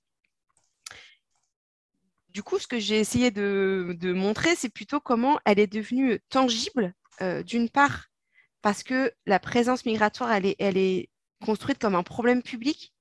Le maire y est absolument opposé, il veut empêcher la construction, il veut empêcher l'appel d'air, comme on dit, que Ouistreham devienne un Calais. Donc, il y a vraiment, voilà, et lui, il met en œuvre plein de choses, en fait. Il est assez actif au début pour avoir des forces de sécurité de manière plus importante. Enfin, bon, voilà. Donc, la construction de la présence migratoire comme un problème, ça participe à l'activation de la frontière. Voilà. Ça devient un enjeu pour les acteurs locaux, de manière générale, pour la mairie, pour la préfecture, mais aussi pour les associations locales. La frontière, elle se fabrique aussi par le déploiement de dispositifs de contrôle et de surveillance, et également par la surveillance des personnes qui leur viennent en aide. Ceci dit, je pense que c'est incomparable avec la situation à 26 000 ou dans le Briançonnais. Il n'y a pas de criminalisation, il n'y a pas eu de procès. Je termine. Et voilà, je pense que là, on pourra revenir sur les comparaisons sur les frontières. Et puis surtout, en fait, la frontière, elle apparaît parce qu'il y a des personnes qui sont bloquées à la frontière et qui ne peuvent pas passer de manière sécurisée et légale. Et donc, c'est la présence de jeunes migrants soudanais qui sont immobilisés à Ouistreham et qui fait surgir cette frontière normando-britannique. Voilà. Voilà. Merci. Merci infiniment, Camille. Excusez-moi de vous couper la parole. Non, j'avais fini. De vous couper la parole un peu comme ça, de façon cavalière, mais c'est pour vous la redonner tout à l'heure dans la période d'échange. Alors, nous avons reçu une série de questions de la part de notre vénérable public, des personnes participantes que je remercie d'avance au nom de mes collègues, au nom de Chadli. Donc, moi et Chadli Berkhodja, donc, allons maintenant animer une période d'échange avec vous. Peut-être à Chadli, je vais te donner la parole. Je me permets de te tutoyer parce qu'on collabore depuis longtemps. Donc, je vais te donner la parole pour recueillir une des questions qui a été posée. On va les partager à raison de 2 à la fois pour ne pas noyer nos panélistes. Donc, on a 1 heure devant nous. On est là jusqu'à midi, heure de Montréal, ce qui devrait faire 18 heures pour vous, mesdames. Donc, c'est pas trop tard. Merci d'avance encore du fait du décalage horaire. Donc, Chadli, peut-être la première question. J'en pose une ou deux, ou j'en pose une. Je commence. Alors, il y a des questions de précision. Faut dire à qui elle s'adresse, s'il te plaît. Bien sûr, il y a des questions de précision, mais il y a aussi des questions plus larges. Je vais commencer avec une question pour Daniela. Là, je lis. Donc, quel est le profil des personnes migrantes dans la région où vous avez mené vos recherches? Question. On a entendu un peu Camille nous parler du profil des migrants à Ouistreham, donc du côté Menton-Ventimille. Voilà, donc ça serait ma première question. C'est le profil des personnes migrantes dans la région où Daniela a mené ses recherches. Oui, oui. Et puis, on va la laisser répondre, puis j'en aurai une après pour Camille. D'accord, merci. Je réponds directement. Et également, si vous le souhaitez, si quelqu'un a besoin que je montre une carte également pour situer ou pour préciser, je pourrais également le faire. Alors, concernant le profil, c'est en réalité une question qui est assez complexe. Peut-être une chose qui caractérise véritablement le profil des personnes ici est la pluralité et la complexité. C'est-à-dire qu'on sort aussi un peu d'une idée que Vintimille-Menton est une étape dans un parcours qui serait linéaire de l'Afrique, la Libye, l'Italie du Sud, les personnes qui remontent la péninsule pour aller en France, Angleterre, et là, il y a un blocage. Il y a certainement ça, c'était certainement vrai en 2014, 15, etc. Mais ce n'est pas que. D'abord parce que les voies, les grandes routes, voies méditerranéennes ou Europe orientale ou Europe occidentale changent suivant un peu les périodes et où on sert et où on laisse un peu plus de possibilités. Et donc, notamment en 2017, les accords avec la Libye, c'est moins cette voie-là qui était empruntée, beaucoup plus celle des Balkans. Donc, il y a aussi beaucoup de personnes qui viennent plutôt du côté de Trieste, etc. Et par rapport aux origines, nationalités, là, pareil, ça dépend de beaucoup de facteurs aussi de géopolitique internationale. Donc, il y a encore, mais il y a eu beaucoup de Soudanais à un moment donné, Érythréens, et puis Afghans, Syriens. Mais là aussi, si on devait mettre toutes les nationalités, je pense qu'on arrive à au moins 60 ou 80 nationalités différentes, dans le sens où il y a vraiment une pluralité de profils qui est assez impressionnant, donc il y a l'Afrique du Nord, etc. Et juste encore une chose, donc pour sortir, il y a effectivement des personnes qui sont quelque part des primo-arrivants ou des personnes en transit et qui sont bloquées dans leur transit, mais il y a énormément de personnes qui en réalité sont déjà là depuis plus longtemps. Soit des personnes qui quittent le système d'accueil des demandeurs d'asile italien, qui est extrêmement défaillant, et donc qui, après avoir passé un certain nombre de mois, voire d'années en Italie, décident de tenter d'autres voies. Il y a des personnes dublinées, ce qu'on appelle les dublinés, donc qui ont fait une demande d'asile ailleurs, mais que la demande finalement est renvoyée en Italie, puisque c'est là où ils ont laissé leurs empreintes. Donc des personnes qui ont passé là aussi des mois, voire des années en Allemagne ou dans d'autres pays qui reviennent. Et puis, il y a des personnes tout simplement qui ont déjà une vie dans l'informel, qui sont des sans-papiers depuis plusieurs années, en France ou dans d'autres pays, qui arrivent quelque part à vivre dans cette condition et qui essayent par exemple d'aller en Italie pour régulariser leur position et puis de rentrer en France ou alors voilà, de l'Italie à d'autres pays. Il y a énormément de profils différents. Il y a des personnes aussi qui arrivent pour voir un peu s'il y a des opportunités, parce que pour le coup, ces lieux qui deviennent un peu des nœuds de la migration en Europe deviennent aussi des espaces d'opportunités informelles. On peut voilà, bricoler une activité, ouvrir une sorte de restaurant de camp sur un campement informel, ou avoir des informations, des contacts. Donc, c'est très, très varié. Merci infiniment, Daniela. Donc, il y a plein d'autres questions qui surgissent. Pour Camille Gourdeau, une des questions qui a surgi du public, c'est dans le cadre de vos entretiens, avez-vous exploré la question des raisons de ce premier engagement envers les personnes migrantes? Si vous les avez explorées, quelles sont-elles?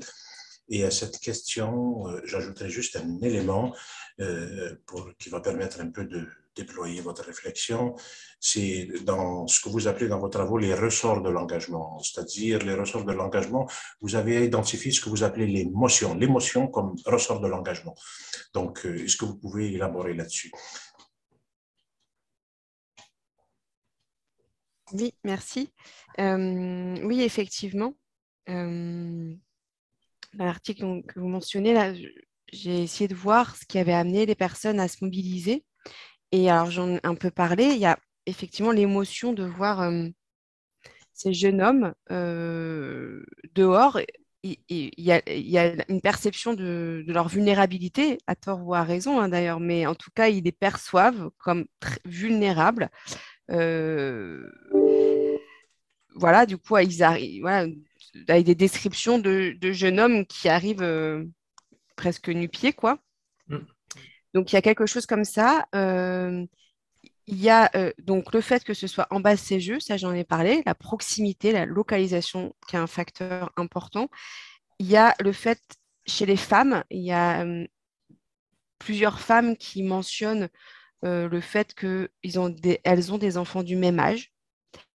Et donc, il y a quelque chose autour de je n'aimerais pas que mon enfant, enfin, ou j'aimerais, si mon enfant était à des milliers de kilomètres, j'aimerais qu'on l'héberge et qu'on le nourrisse aussi. Donc, il y a quelque chose autour de l'identification.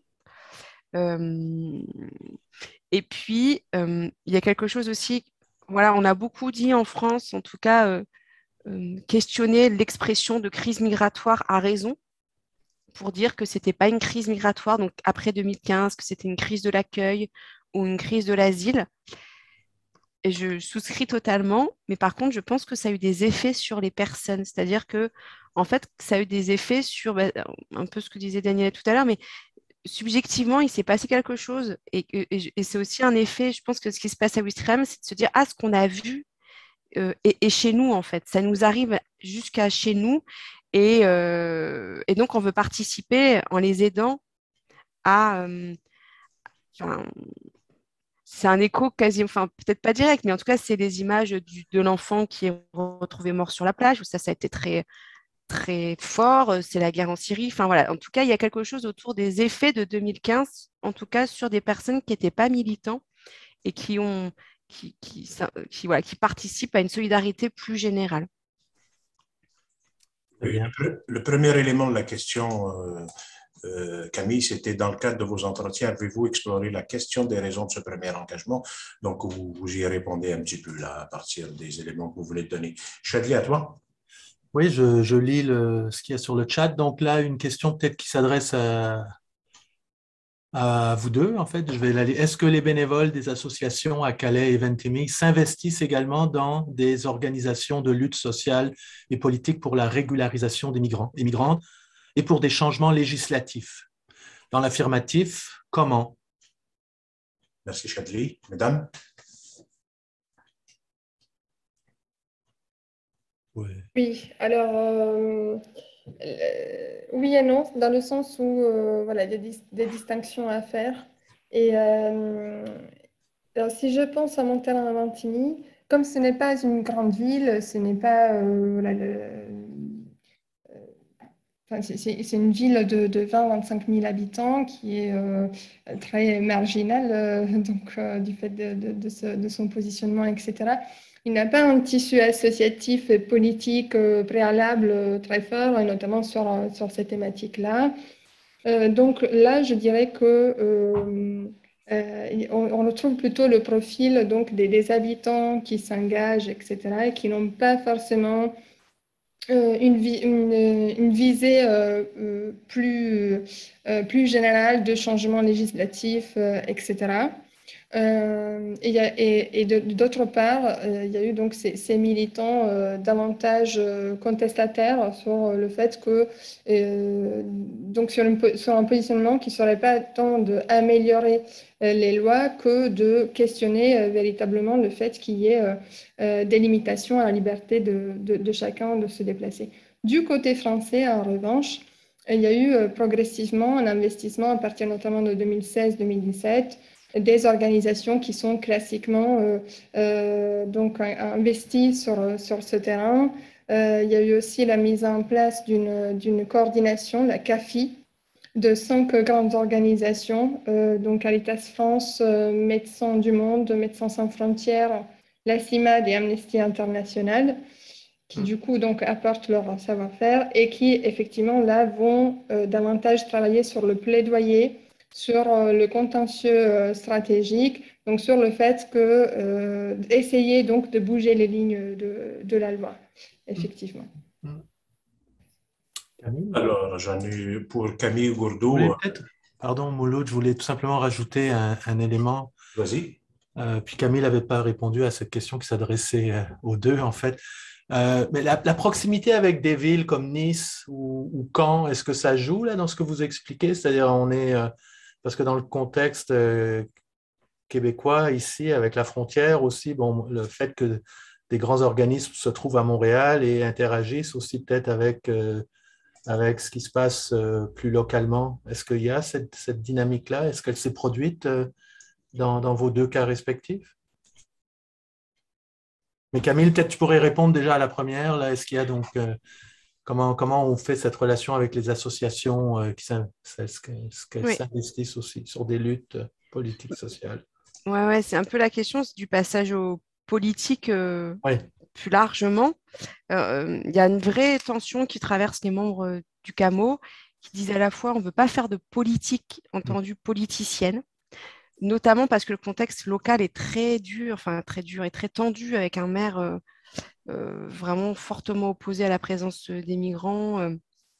Donc voilà, on veut vraiment, on veut pas, on veut se détacher de la situation politique locale et en même temps une espèce d'argumentation qui dirait que tout ce qu'ils font est politique. C'est ça la politique.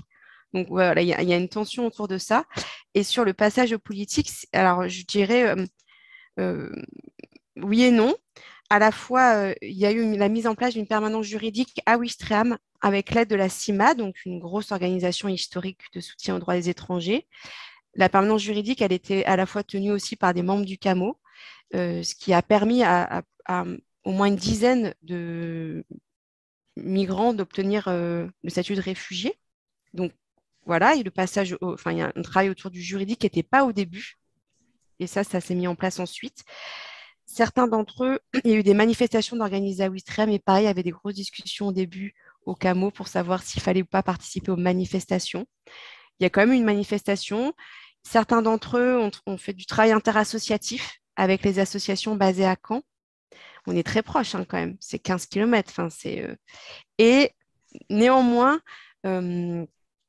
ça va pas plus loin. Enfin, je veux dire, c'est pas massif. C'est pas massif que les membres des gens du CAMO ne sont pas massivement mobilisés. Enfin, il y a eu un grand mouvement autour de la régularisation des sans-papiers en France dernièrement.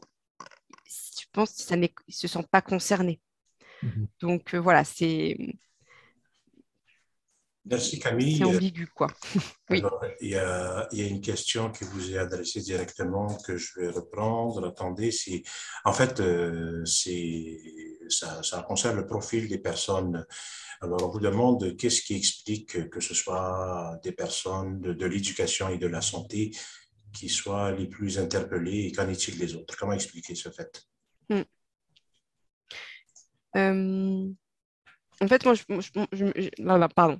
Mon hypothèse, c'était que du fait que ce soit que le premier l'entrée pour intervenir auprès des migrants, ce soit la confection de repas, ça me semblait quelque chose qui était assez accessible et qui pouvait peut-être permettre à des personnes de classe populaire de le faire. Il n'empêche que faire des repas toutes les semaines, ça a un coût. Et donc, à un moment donné, le CAMO est intervenu pour rembourser en fait des personnes qui faisaient de la nourriture toutes les semaines. Donc, peut-être que c'est mon prisme en fait de penser que c'était accessible. En fait, ça l'est peut-être pas. Et après, je ne suis pas assez calée en sociologie des mobilisations pour expliquer pourquoi ce sont ces catégories socioprofessionnelles qui se mobilisent davantage. Ça a l'air d'être le cas dans beaucoup des mobilisations de solidarité envers les migrants. Il y a du lien, il y a de la disponibilité quand même, parce qu'il y a beaucoup de femmes qui étaient institutrices et qui, en fait, alors mères de famille, mais néanmoins avaient quand même des horaires leur permettant de venir aux distributions. Les métiers de la santé ont complètement utilisé leur savoir-faire pour faire un pôle santé. Mais j'ai pas, personnellement, mais peut-être que des personnes ici l'ont. En tout cas, j'ai pas assez de billes en sociologie des mobilisations plus largement pour expliquer pourquoi ce sont ces catégories socioprofessionnelles qui se mobilisent davantage. Merci infiniment. Alors, Chadli? Je voulais revenir peut-être sur elle n'est pas dans le chat, mais c'est une de mes questions. À un moment donné, Daniela, tu as parlé de la participation des habitants comme étant peut-être une caractéristique importante de ce qu'on voit actuellement sur le terrain dans multiples situations. Et puis tu as mentionné aussi la proximité, c'est-à-dire le mot de proximité qui est assez, je dirais presque galvaudé aussi. C'est un mot qu'on emploie un peu à toutes les sauces, proximité, police de proximité, populisme et proximité. Alors je ne savais pas trop dans quel sens on pourrait... Citoyenneté de proximité. Comment on pourrait qualifier cette proximité? Bon, je pense que vous avez donné pas mal d'éléments de réponse, mais comment ça se situe, ça, dans le paysage un peu de cette forme de mobilisation? C'est un peu par rapport à ce qu'expliquait Camille tout à l'heure. Donc, ça rentre, disons, dans les registres aussi que ces personnes utilisent pour justifier leur engagement. Et évidemment, ça n'explique pas tout. Et ensuite, voilà, quand on creuse un peu, on fait de la sociologie, des trajectoires, etc., on revient à des motivations qui sont aussi plus enracinées dans leur rapport au droit ou dans leur socialisation, souvent socialisation religieuse, etc. Mais il y a quand même cette manière d'expliquer, de justifier son engagement par cet effet de proximité, c'est-à-dire c'était là. Et il y a un peu, parfois c'est utilisé, je pense aussi, justement pour essayer de dépolitiser un peu son discours dans un contexte où c'est une thématique qui est perçue comme trop politisée et donc on n'arrive pas à en parler de manière sereine et dans un contexte où ceux qui sont étiquetés comme étant des militants sont criminalisés et délégitimés.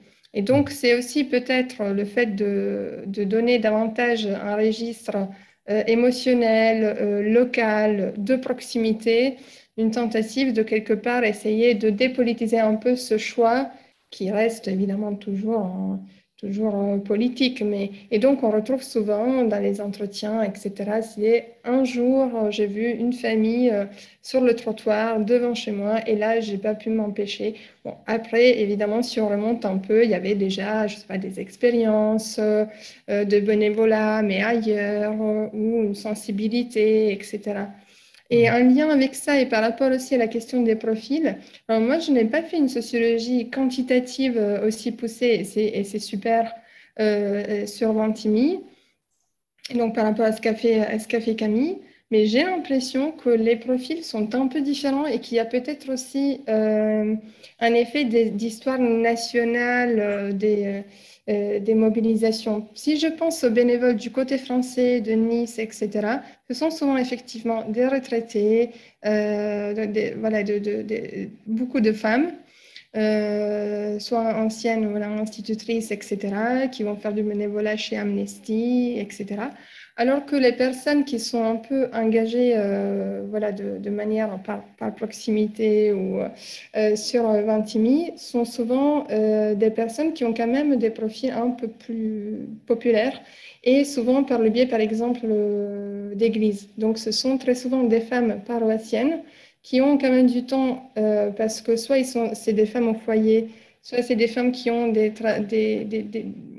des occupations très précaires, informelles, dans le ménage, etc.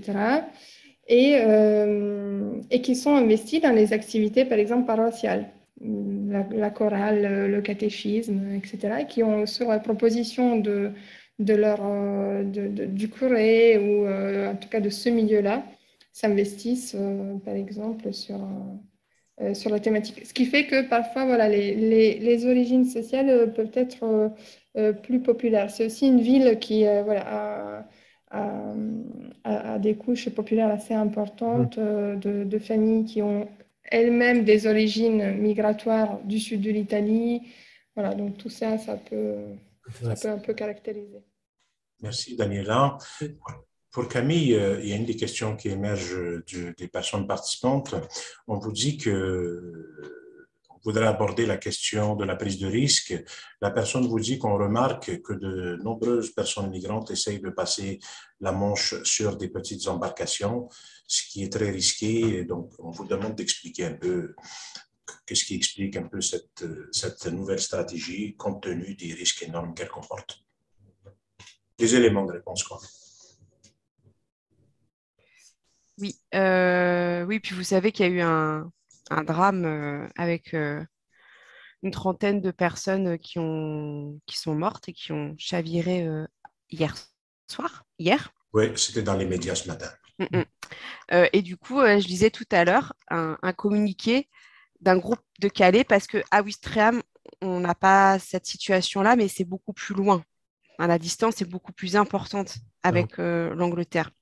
Alors que là, à Calais, ce qui se dit souvent, c'est que quand c'est dégagé, on voit l'Angleterre de l'autre côté. Donc c'est beaucoup plus, il y a très peu de kilomètres, je ne sais plus exactement, mais c'est très proche, quoi. Et du coup, dans le communiqué d'un groupe militant de Calais, disait qu'il y a 336 morts depuis 99, depuis 1999. Donc c'est pas complètement récent, la tentative de traversée. Je ne sais pas quoi dire d'autre. Là, apparemment, les traversées, ça se fait dans dans des petits bateaux pneumatiques, voilà, qui sont très dangereux. Il y a beaucoup de circulation sur la Manche. Enfin, c'est très dangereux. C'est une mer très dangereuse. Voilà. Et les stratégies de bateaux, ben, en fait, il n'y a pas de possibilité de traverser de manière légale. Il n'y a pas de voie de passage légale. Donc, voilà. Merci Camille. Chadli? Mais pour revenir à est-ce que c'est donc des volontés individuelles, des migrants eux-mêmes qui achètent leurs propres moyens de navigation ou des passeurs aussi qui offrent ce genre de stratégie? Je ne sais pas, c'est une question que je pose. Le discours public, c'est que c'est de la faute des passeurs. C'est que ce sont les passeurs qui mettent les gens sur les bateaux. Enfin, ils le décident quand même, mais voilà, c'est très très fort. Enfin, ça aussi, je pense que c'est très différent par rapport à Ouistreham. À Ouistreham, on ne sait pas s'il y a des passeurs. Alors qu'à Calais, c'est clair. Enfin, c'est-à-dire que les gens qui interviennent à Calais peuvent identifier des passeurs pour telle communauté, pour telle nationalité, avec des stratégies différentes par avion, par bateau, du coup. À Ouistreham, en tout cas, les militants n'ont jamais repéré de passeurs. Enfin, en tout cas, là, c'est pas du tout aussi prégnant, cette catégorie de passeurs, qu'à Calais. L'autre chose, peut-être juste sur les passeurs, c'est que c'est très compliqué la figure de passeur. Enfin, je trouve ça intéressant de réfléchir à qu'est-ce qu'un passeur, Oui, oui, parce oui. qu'à quel moment les migrants eux-mêmes, dans leur parcours, peuvent aider, intervenir dans le passage. Est-ce que ça en fait des passeurs? Quand on criminalise, là, toutes les affaires autour de la criminalisation de la solidarité en France, c'est quand il s'agit de soutien, donc de personnes françaises qui viennent en aide. Qu'en est-il quand c'est des personnes migrantes qui sont elles-mêmes criminalisées, voilà. Enfin, bref, ça pose toute une série de questions, cette figure du passeur, me semble-t-il. Peut-être à Chadli, moi j'aurais une question si tu Mais peux. par rapport à la criminalisation, donc là, il y a une question sur la criminalisation des bénévoles. Quelle situation ça crée dans ces différents villages, des tensions? Vous avez parlé, par exemple, Par un ferry pour Portsmouth en Angleterre. La situation a évidemment un peu changé voilà, depuis ce moment-là, et notamment, en fait, à l'époque, il n'y avait pas de camp. On pourrait y revenir 10. on entend un enregistrement, Et Mouloud? puis ensuite, je ne détaille pas, mais suite à différents événements publics, le nom ni d'un parti politique, ni d'un parti politique, et qui n'avait jamais été membre d'une association. C'est mon enregistrement qui repart. Oui, j'essaie de comprendre qui contrôle. Comment on fait pour La l'enlever? présence migratoire, elle est C'est vous qui contrôlez, moi, c'est pas moi qui. Le maire y est absolument opposé. Il a empêché la Qu'est-ce qui se passe là? Il y a les personnes dublinées, ce qu'on appelle les dublinés. Donc, C'est juste votre micro. d'ailleurs, mais que là, il y a eu des effets sur les personnes. C'est-à-dire que, en fait, ça a eu des effets sur un peu. Voilà, c'est mieux? J'ai juste désactivé le son, désolé. D'accord. Est-ce que vous m'entendez, tout le monde? La question de la criminalisation, donc je revenais sur certaines municipalités, mairies, bon, quel type de tension ça peut provoquer dans des contextes localisés, comme on vient de le dire? Donc, quelle forme prennent ces tensions? C'est une situation même, je pense, qui se vit même dans le petit village que nous, bon, dans la situation québécoise, on l'a un peu vu aussi. Il y a des gens, bien sûr, qui sont mobilisés, mais il y a aussi des individus dans des localités, dans des lieux qui ne voient pas la chose du tout de la même manière. Alors, je ne sais pas comment ça se joue, peut-être dans le cas Ventimille, Menton, Ouistreham. Là aussi, il y a plusieurs niveaux, je pense, dans le sens où, par exemple, tout ce discours criminalisant a pu donner, là aussi, plein d'arguments de registre, de légitimité aux mobilisations, par exemple, anti-camp, anti-squat ou anti-migrants d'une manière générale, dans le sens où, et moi, les premiers entretiens que j'ai menés avec des habitants donc, qui étaient mobilisés contre les camps. C'était vraiment 2016-2018. Donc, c'était un moment où en Italie, il y avait vraiment cette idée, il y avait une grande campagne de, quelque part, la diabolisation des ONG comme étant des taxis de la mer, comme étant voilà, des organisations qui profitent des migrants. Et donc, c'était vraiment un argument du coup très facile à sortir pour légitimer son positionnement de personnes qui du coup essayent de faire fermer un centre d'accueil, etc. Donc, il y a un peu ça dans les tensions que ça peut, qu'on peut voir. Après, sur les mobilisations elles-mêmes, il y a eu différentes conséquences, je pense, dans le sens où sûrement ça a pu décourager certaines personnes, le fait qu'il y ait des procès, y compris pour des actes vraiment assez anodins. Dans la vallée de la Roya, par exemple, il y a des personnes aussi qui ont eu des procès très longs, etc., pour avoir accompagné en voiture des personnes de France à France, de la vallée à Nice, par exemple, ou même à des endroits plus près dans la vallée. De la même façon, en Vintimille, il y a des personnes qui ont eu cette interdiction de 3 ans de mettre le pied sur la ville, juste parce qu'ils venaient d'arriver peut-être de la ville à côté, d'ouvrir le coffre de leur voiture pour sortir des boîtes de conserve ou des aides. Et de suite, comme ils ont été étiquetés comme des militants non-border, dangerosité sociale, expulsion de la ville pour 3 ans. Donc, il y a eu évidemment un découragement. Et en même temps, ça a quelque part un peu réduit le cercle des personnes et peut-être un peu sélectionné les personnes. Mais entre, du coup, les militants qui sont restés actifs, je trouve qu'il a eu aussi un effet de rapprochement entre ces différents composants. Et à Vintimille, par exemple, ça se voit très bien dans le temps. Au début, on avait vraiment l'idée de types très différents qui, limite, ne pouvaient pas se voir entre eux, par exemple, les bénévoles de l'église ou les habitants, les mamans un peu engagées dans les distributions de nourriture, etc. Et les militants no-border qui faisaient des manifestations à la frontière, etc. Effectivement, on ne peut pas imaginer plus loin d'un point de vue de profil sociologique. Et je pense que c'est un effet déjà bon, de se connaître, de se côtoyer, mais aussi de cette répression que finalement, ça a pu rapprocher même des figures voilà, très différentes. Parce que les personnes se sont rendues compte aussi que la répression visait tellement large que finalement, alors, le fait que ces militants-là ont été réprimés, ça ne veut pas dire peut-être qu'en soi, ils sont méchants, dangereux, etc., des personnes à éviter. Peut-être qu'ils faisaient juste la même chose que nous, on essaye de faire, c'est-à-dire aider les personnes. Et donc, voilà, ça a pu aussi créer des rapprochements. Et oui, je dirais ça. Oui, alors, Amine, est-ce que vous avez quelque chose à rajouter là-dessus? Oui, alors je disais, la situation, elle est, je pense, pas la même qu'à la frontière avec l'Italie. Tout au début, en tout cas, il y a quand même des logiques qui sont à l'œuvre un peu semblables. Notamment, tout au début, il y a vraiment eu des rumeurs. Les policiers allaient voir les habitants pour leur dire qu'ils n'avaient pas le droit de distribuer de la nourriture. Donc, il y a eu vraiment des tentatives de dissuasion fortes de la part de la police. Les bénévoles racontent qu'ils se sont beaucoup demandé s'ils avaient le droit de faire les choses. Ils avaient aucune connaissance juridique. Donc, ils ne savaient pas s'ils avaient le droit de transporter des personnes, leur donner à manger, les héberger. Donc, il y a eu vraiment, voilà, toute cette partie-là. Il y a eu une grosse pression au début sur de la police qui suivait des bénévoles, leur demandait leur carte d'identité plusieurs fois, prenait leur plaque d'immatriculation. Euh, mais des procès-verbaux aussi donnés, enfin, établis par le maire pour le stationnement.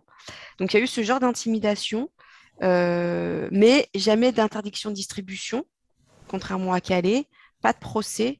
Enfin, voilà, on est dans un contexte quand même pas plus favorable, mais en tout cas qui permet quand même aux choses de se faire. oui, alors j'aimerais poser donc une question qui émane du public à Daniela, donc une question d'ordre historique. Est-ce que vous m'entendez? Donc oui, une question d'ordre historique, c'est de revenir sur la tradition historique du passage de la frontière franco-italienne. Bon, comme certains d'entre nous le savent, hein, ces passages ne datent pas d'hier. C'est une frontière qui est ces chemins frontaliers sont connus depuis longtemps. Nous pensons aux Juifs qui ont fui les régimes nazis et fascistes. Nous pensons aux dissidents communistes. Donc, revenez-nous un peu sur la longue tradition donc, de ce point de passage, s'il vous plaît. Il y a des gens qui aimeraient en savoir davantage là-dessus. Oui, après, je ne pourrais pas rajouter beaucoup plus à ce que vous avez déjà dit et puis vous inviter aussi, pareil, à lire le livre Le manège de frontières et plus largement les travaux d'Ivan Gasto, donc collègue historien qui a énormément travaillé sur cet aspect-là. Effectivement, c'est un territoire historiquement de passage et qui, du coup, présente aussi un peu tous les supports logistiques au franchissement légal et illégal depuis des décennies. Donc, effectivement, les plus connus, il y a une longue histoire d'émigration, entre guillemets, économique italienne. L'émigration donc des fuoriusciti, donc des dissidents du régime fasciste. Il y a eu le passage dans les deux sens aussi des rescapés juifs qui ont fui d'abord les lois fascistes et puis ont essayé de suivre les Italiens quand les forces allemandes ont occupé Nice, qui était donc pendant un moment sous le mandat plutôt des forces italiennes et qui avait un peu fermé un œil par rapport à la politique de persécution raciale de Vichy. Effectivement, plusieurs passages. Et comme je le disais aussi tout à l'heure, l'émigration aussi, disons, des pays non communautaires, etc., ont toujours continué, que ce soit dans la période donc avant Schengen ou pendant Schengen, et les contrôles aussi. Donc, il y a toujours eu quand même des efforts de la part de la police de frontières, y compris entre 1996 et 2015, donc quand normalement il y avait une liberté de circulation, pour essayer de filtrer, de trouver donc Et ce qui est intéressant aussi, c'est qu'il y a une histoire aussi de passeurs, entre guillemets, ou de petits passeurs, de passeurs locaux. Donc maintenant, on a parlé avec notamment les cas davantage médiatisés de la vallée de la Roya, de passeurs solidaires. Mais ici, il y a toujours eu un peu, par exemple, des habitants qui avaient des occupations très saisonnières, que ce soit la pêche ou l'agriculture, etc., et qui, du coup, arrondissaient leur fin du mois dans les temps creux avec l'accompagnement des personnes sur la montagne. Donc, c'est effectivement un peu une tradition aussi. Malheureusement, c'est une terre aussi qui a une longue tradition d'implantation mafieuse, ce qui peut parfois avoir aussi des impacts puisque l'immigration est un marché comme un autre et que la mafia n'a pas trop de filtres ni éthiques ni thématiques, et donc elle va un peu là où il y a des opportunités. Il peut y avoir aussi donc des organisations où du coup ce ne sont pas des petits passeurs, ce sont vraiment des activités organisées. Merci.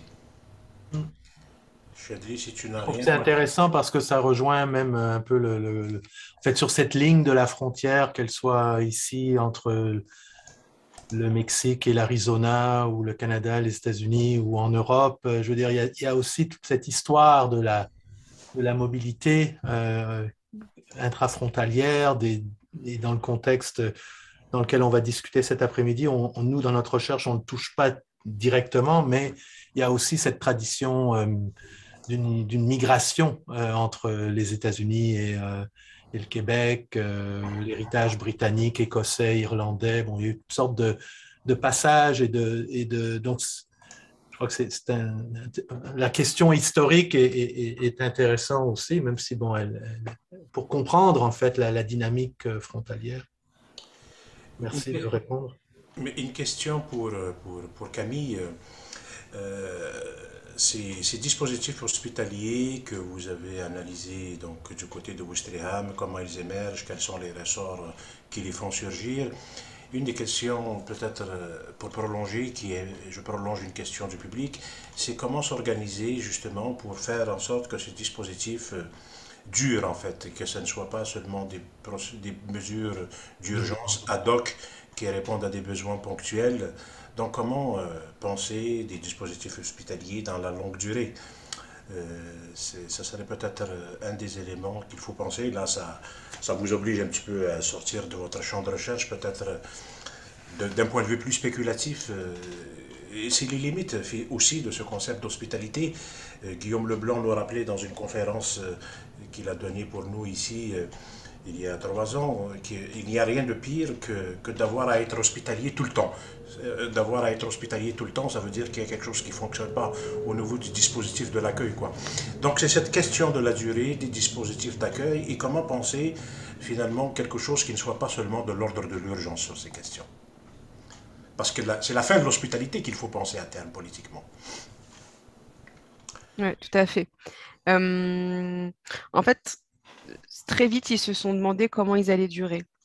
Voilà, un hiver, 2 hivers, 3 hivers, ça fait 4. Et assez rapidement, ce qui a émergé, qui n'a pas lieu, hein, mais c'était d'avoir un lieu d'accueil de jour. Euh, à l'exemple, on avait été à Calais et le Secours catholique à Calais a un lieu d'accueil de jour, voilà, où les personnes peuvent venir la journée, prendre une douche, se poser, dormir, faire de la guitare. Et donc ça, c'était un peu un rêve local d'avoir un lieu pour permettre aux personnes de rester la journée. Le point d'achoppement est là où ils dorment. Que faire la nuit? Euh, il y a toujours des hébergements chez des particuliers. Et puis maintenant, comme je disais, il y a un camp un peu plus installé, voilà, avec des tentes, qui est évidemment régulièrement nettoyé. Enfin, expulsés, mais pas vraiment expulsés parce qu'ils y restent, mais en tout cas où les services municipaux interviennent régulièrement. Mais bah, en fait, moi, je pense plus largement, et c'est ce que vous disiez au début, hein, c'est qu'il faut ouvrir les frontières. Enfin, je vois pas trop comment. Je vois pas trop sinon. Ah, ou sinon, effectivement, avoir des lieux d'accueil institutionnels, quoi, qui ne soient pas que portés par des citoyens, les habitants. Mais pour ça, il faut vraiment changer radicalement la politique, et locale et nationale. Alors, c'est dommage qu'Elsa ne soit pas là parce qu'il y a une belle initiative. Je ne sais pas si Daniela ou si quelqu'un ici en sait plus, mais une initiative de tiers-lieu. Enfin, ils ont acheté un lieu à Briançon. Peut-être Daniela, tu sais un peu moyen. En tout cas, il y a un lieu comme ça qui a été acheté et qui permet, mais en fait, ils sont quand même régulièrement saturés, donc ça règle pas le problème en fait.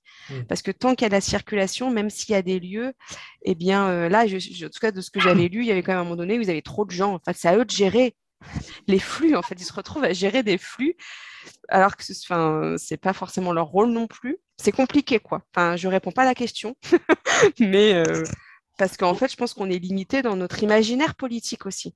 On va pas plus loin que on voudrait un lieu d'accueil de jour pour qu'au moins la journée, ils aient pas froid. On en est là. Ça va pas loin, hein. Enfin, je pense qu'on est effectivement très limité.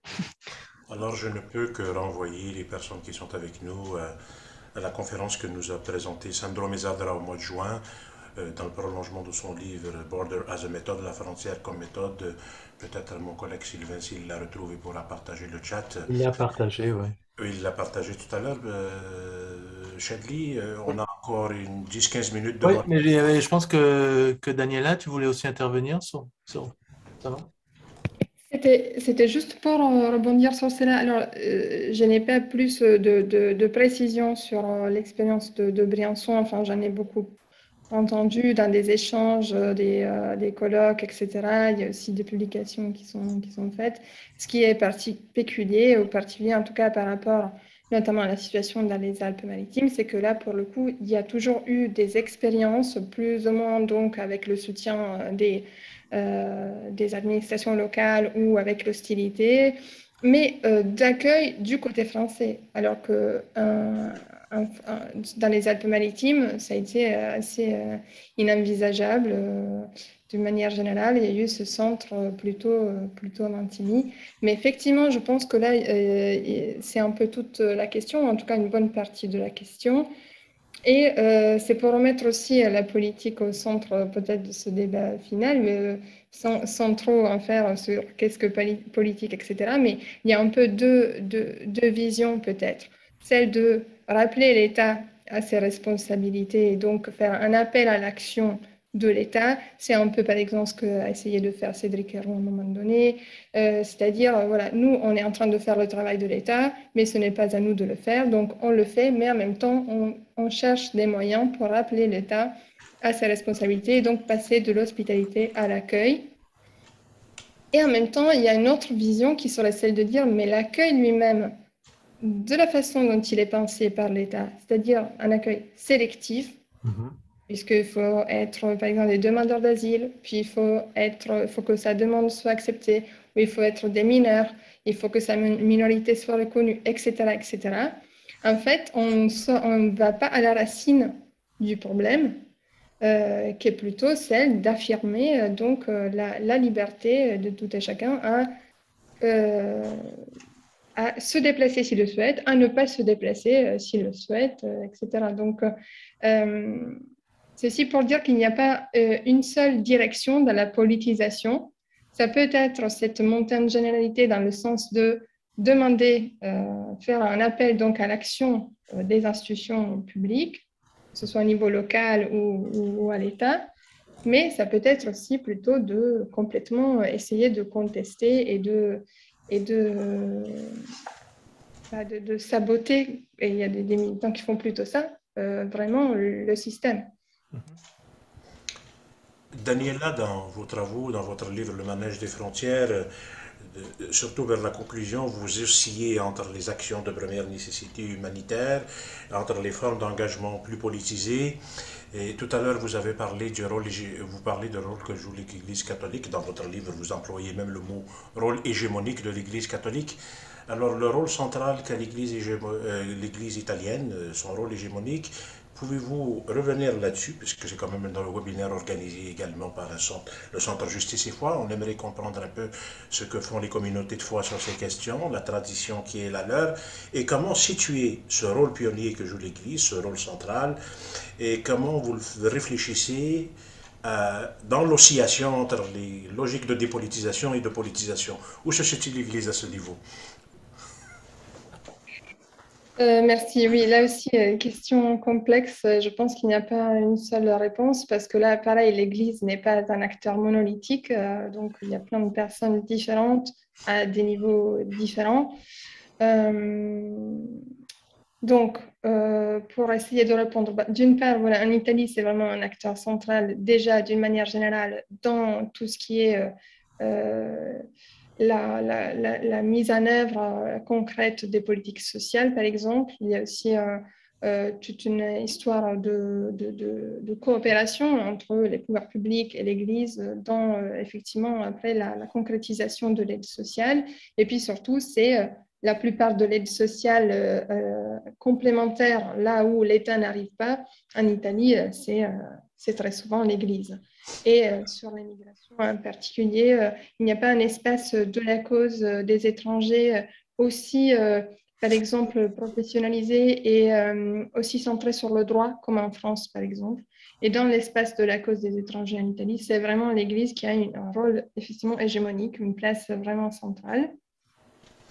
Après, sur de politique où il y a vraiment différents niveaux. C'est-à-dire que d'une part, il y a cette tradition quand même de certaines organisations comme la Caritas, etc., à dialoguer avec les institutions et à faire, et du coup, avec une position aussi qui peut faire changer les choses un peu de l'intérieur. C'est-à-dire qu'elle participe parfois un peu à la fabrique des politiques publiques. Donc, il peut y avoir des moyens de faire un peu de pression ou voilà, d'essayer de convaincre, de négocier, etc. Il y a quand même un discours public de l'Église qui est critique à l'égard des politiques migratoires, ça, enfin, depuis le sommet de l'Église. Et après, il y a la base où là, pour le coup, c'est vraiment très pluriel. Et donc, avec, par exemple, si je pense à l'expérience d'accueil dans une église à Vintimille notamment, donc c'était intéressant de voir ce profil un peu par exemple, de ces mamans paroissiennes, etc., qui se politisent véritablement dans l'expérience sur les enjeux migratoires jusqu'à ne pas hésiter à aider les personnes à franchir la frontière. Donc, il y a vraiment, là aussi, quand on parle d'église, il y a vraiment tellement de niveaux différents que... Merci, merci. Merci. Donc, on invite les gens à lire vos travaux. Je crois qu'on a... Vas-y. Ben, je vois on a fait pas mal le tour de toutes les questions dans le chat. Il y a Voilà. beaucoup d'éléments qui vont résonner avec ce qui va être présenté cet après-midi. Donc ça, je trouve ça très intéressant. Puis le dernier point, notamment ce que je retiens, la circulation des savoirs, comment finalement l'hospitalité aussi, qui peut être un geste au départ pensé parfois uniquement d'un point de vue humanitaire, devient politique aussi parce qu'elle permet de questionner les pratiques migratoires, permet donc pour des citoyens de faire circuler des savoirs différemment. Je pense que Daniela, au début, vous parliez de ça aussi, donc cette participation des habitants et puis ces maires, donc par exemple, ces paroissiennes. Moi, je crois que ça, c'est un élément assez fort aussi qu'on retrouve dans beaucoup d'expériences sur ces lignes des frontières, lorsqu'on voit donc cette pluralité des acteurs. Donc, je crois que ça va bien résonner avec ce qu'on peut peut-être voir à une autre échelle, hein, ici, au Québec. Donc, moi, je pense qu'on a pas mal fait le tour, Mouloud. Je pense qu'on peut. Je me permets une dernière et puis je vais laisser les deux conférencières conclure en même temps. Ah oui. Dans ce débat, c'est vraiment une coquetterie intellectuelle que de vous poser la question parce que elle me travaille personnellement. Dans ce débat entre abolition des frontières, le philosophe Étienne Balibar suggère plutôt le concept de démocratisation des frontières que j'ai repris comme titre. Quels sont, ne serait-ce qu'au registre des intuitions, ce que vous estimez être l'optique la plus potentiellement porteuse d'ouverture politique dans le contexte actuel, tout en tenant compte du contexte idéologique très hostile sur ces questions. Partagez vos réflexions en quelques secondes, peut-être avant de conclure. Daniela ou Camille? Ouvrez le micro. Je peux essayer. Je voulais dire deux choses sur la question de la politisation. En fait, j'ai travaillé j'ai fait une petite étude sur les villes pas aux frontières et qui accueillaient des dispositifs d'État euh, liés à l'évacuation de la jungle de Calais. Et en fait, ce que j'ai pu observer, c'est qu'un des effets qui n'était pas attendu de la part des politiques publiques, c'est que ça a mobilisé des habitants autour de ces lieux et ça a changé. On revient sur l'histoire de la proximité de à côté de chez soi, mais ça a changé le regard de beaucoup de citoyens sur les politiques migratoires. En fait, c'est dans mon village, il y a un centre d'accueil, ils jouent au foot. Tiens, je suis responsable du club de foot. Et après, je me rends compte de c'est quoi la situation migratoire. Donc voilà, en tout cas, il y a quelque chose autour de la conscience, la prise de conscience qui me semble très enfin, important quoi, sur le fait que, voilà, sur ces dispositifs public et le fait qu'il y ait des migrants qui arrivent dans les territoires ruraux, des petites villes. Voilà. Et sur l'ouverture des frontières, euh, je pense qu'effectivement, de plaider, de militer pour la liberté de circulation et d'installation, pour l'instant, on est sur un horizon un peu lointain, un peu utopique. Et je pense que c'est important de tenir intellectuellement aussi pour que, voilà, de réfléchir à la place des frontières, des États-nations. Et sur la démocratisation des frontières, je ne connais pas le texte de Balibar, je vais aller le lire, mais en tout cas, peut-être qu'il est plus entendable et peut-être qu'il permettrait davantage de discuter que ce mot d'ordre qui, pour l'instant, semble, même s'il est de plus en plus partagé, reste quand même un mot d'ordre radical et on en est un peu loin, quoi. Donc peut-être que la démocratisation des frontières, ça permettrait de rediscuter de ça autrement. Voilà. Je tiens quand même à dire que nous avons de nombreux partenaires et d'organisations avec lesquels nous sommes mobilisés qui plaident pour l'abolition des frontières. Il ne s'agit pas du tout de les stigmatiser, c'est toujours de prolonger ce débat et de complexifier les questions sur ces questions-là. Et nous les aurons avec nous pour partager leurs réflexions dans d'autres activités. Je pense aux camarades et aux amis et aux partenaires de Solidarité sans frontières notamment. À vous, Daniela, pour conclure. Oui, bah je rejoins ce qu'a dit Camille et effectivement, là aussi, il faudrait un peu voir plus dans les détails ce qui devrait distinguer cette démocratisation par rapport à une abolition. De toute façon, frontières ouvertes une frontière complètement ouverte ou complètement fermée n'a aucun sens. C'est-à-dire que c'est le propre de la frontière de filtrer et de permettre des échanges, donc de faire cette sélection. Après, moi, je pense qu'il faut quand même essayer de ne pas. Enfin, il y a une sorte de banalisation, c'est-à-dire on s'est un peu habitué au fait que voilà, Ventimille soit devenue une frontière, Ouistreham soit devenue une frontière, et que là où il y a une frontière, il y a des camps, et que là il y a des camps, il y a des morts. Enfin, c'est devenu un peu une banalité, alors qu'en fait, à la base, il n'y a rien d'être normal dans tout cela. Et aussi, je pense là où il faut peut-être, je ne sais pas si c'est une visée, mais une pensée radicale, puisque de toute façon, la violence, elle est très poussée, elle est radicale. Donc, il faut aussi oser une pensée radicale. Voilà. C'est sur le fait que justement, on voit, il faudrait peut-être questionner aussi les liens entre ce fonctionnement-là de la frontière, les politiques voilà, migratoires dans leur ensemble et les conséquences qu'ils ont avec la structure de nos sociétés et la structure de nos communautés, qu'est-ce qu'on entend par nous, etc. Et ça, bon, on le voit partout, mais peut-être c'est vraiment très visible à Montigny avec ces contrôles qui sont vraiment extrêmement sélectifs. Donc le lien entre tout ça et le système de hiérarchisation, de domination raciste, classiste, qui traverse quand même encore nos sociétés, qui traverse la façon dont on définit, on perçoit le nous, que ce soit national, européen. Donc il y a quand même un enjeu de justice sociale qui est très large. Et donc justement, ne pas...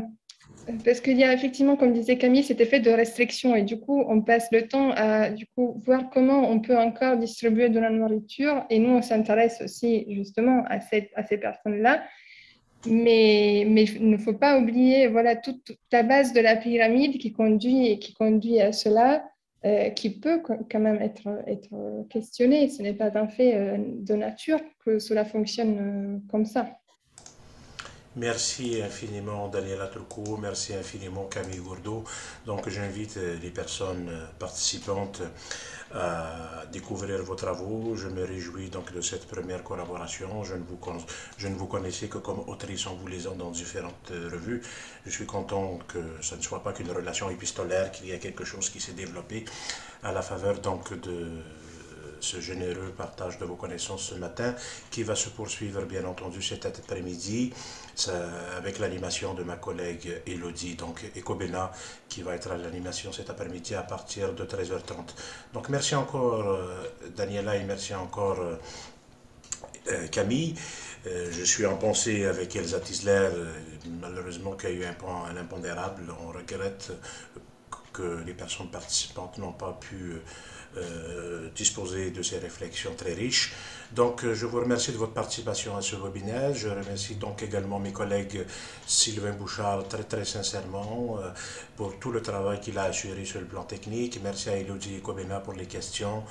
Mes collègues Katia Ramos-Borges et Frédéric Barriot, à la fois pour le contenu, le travail promotionnel également, tous mes autres collègues que je ne nomme pas, mais qui sont avec moi en pensée. Une date peut-être à retenir, mesdames, messieurs, notre prochain webinaire dans le cadre de la semaine de sensibilisation musulmane qui fait donc écho pour commémorer l'attentat à la Grande Mosquée de Québec qui a eu lieu en 2017. Donc le 27 janvier prochain, donc notez-le, le 27 janvier prochain, nous aurons le plaisir et l'honneur de recevoir l'anthropologue Ghassan Hadj et le philosophe Mohamed Amer Meziane pour un webinaire qui aura pour titre « Le legs impérial et racial de la crise écologique ». Donc réfléchir un peu finalement à une histoire écologique et raciale du principe de la sécularisation et penser également l'oscillation de la question du racisme avec la question écologique. Voilà, donc pour le 27 janvier prochain, donc nous vous retrouverons donc cet après-midi dès 13h30 pour aborder le cas canado-états-unien avec bien entendu Chadri Belkhadja qui sera cette fois conférencier. Il sera là donc avec nos amis et camarades du mouvement Bridges Not Borders, avec notamment Francis Ravensbergen et également Karine Côté-Boucher de l'École de criminologie de l'Université de Montréal. Donc on vous retrouve à 13h30. Daniela et Camille, bonsoir parce qu'il est 18h pour vous. Merci infiniment de votre générosité et à la prochaine. Merci à vous.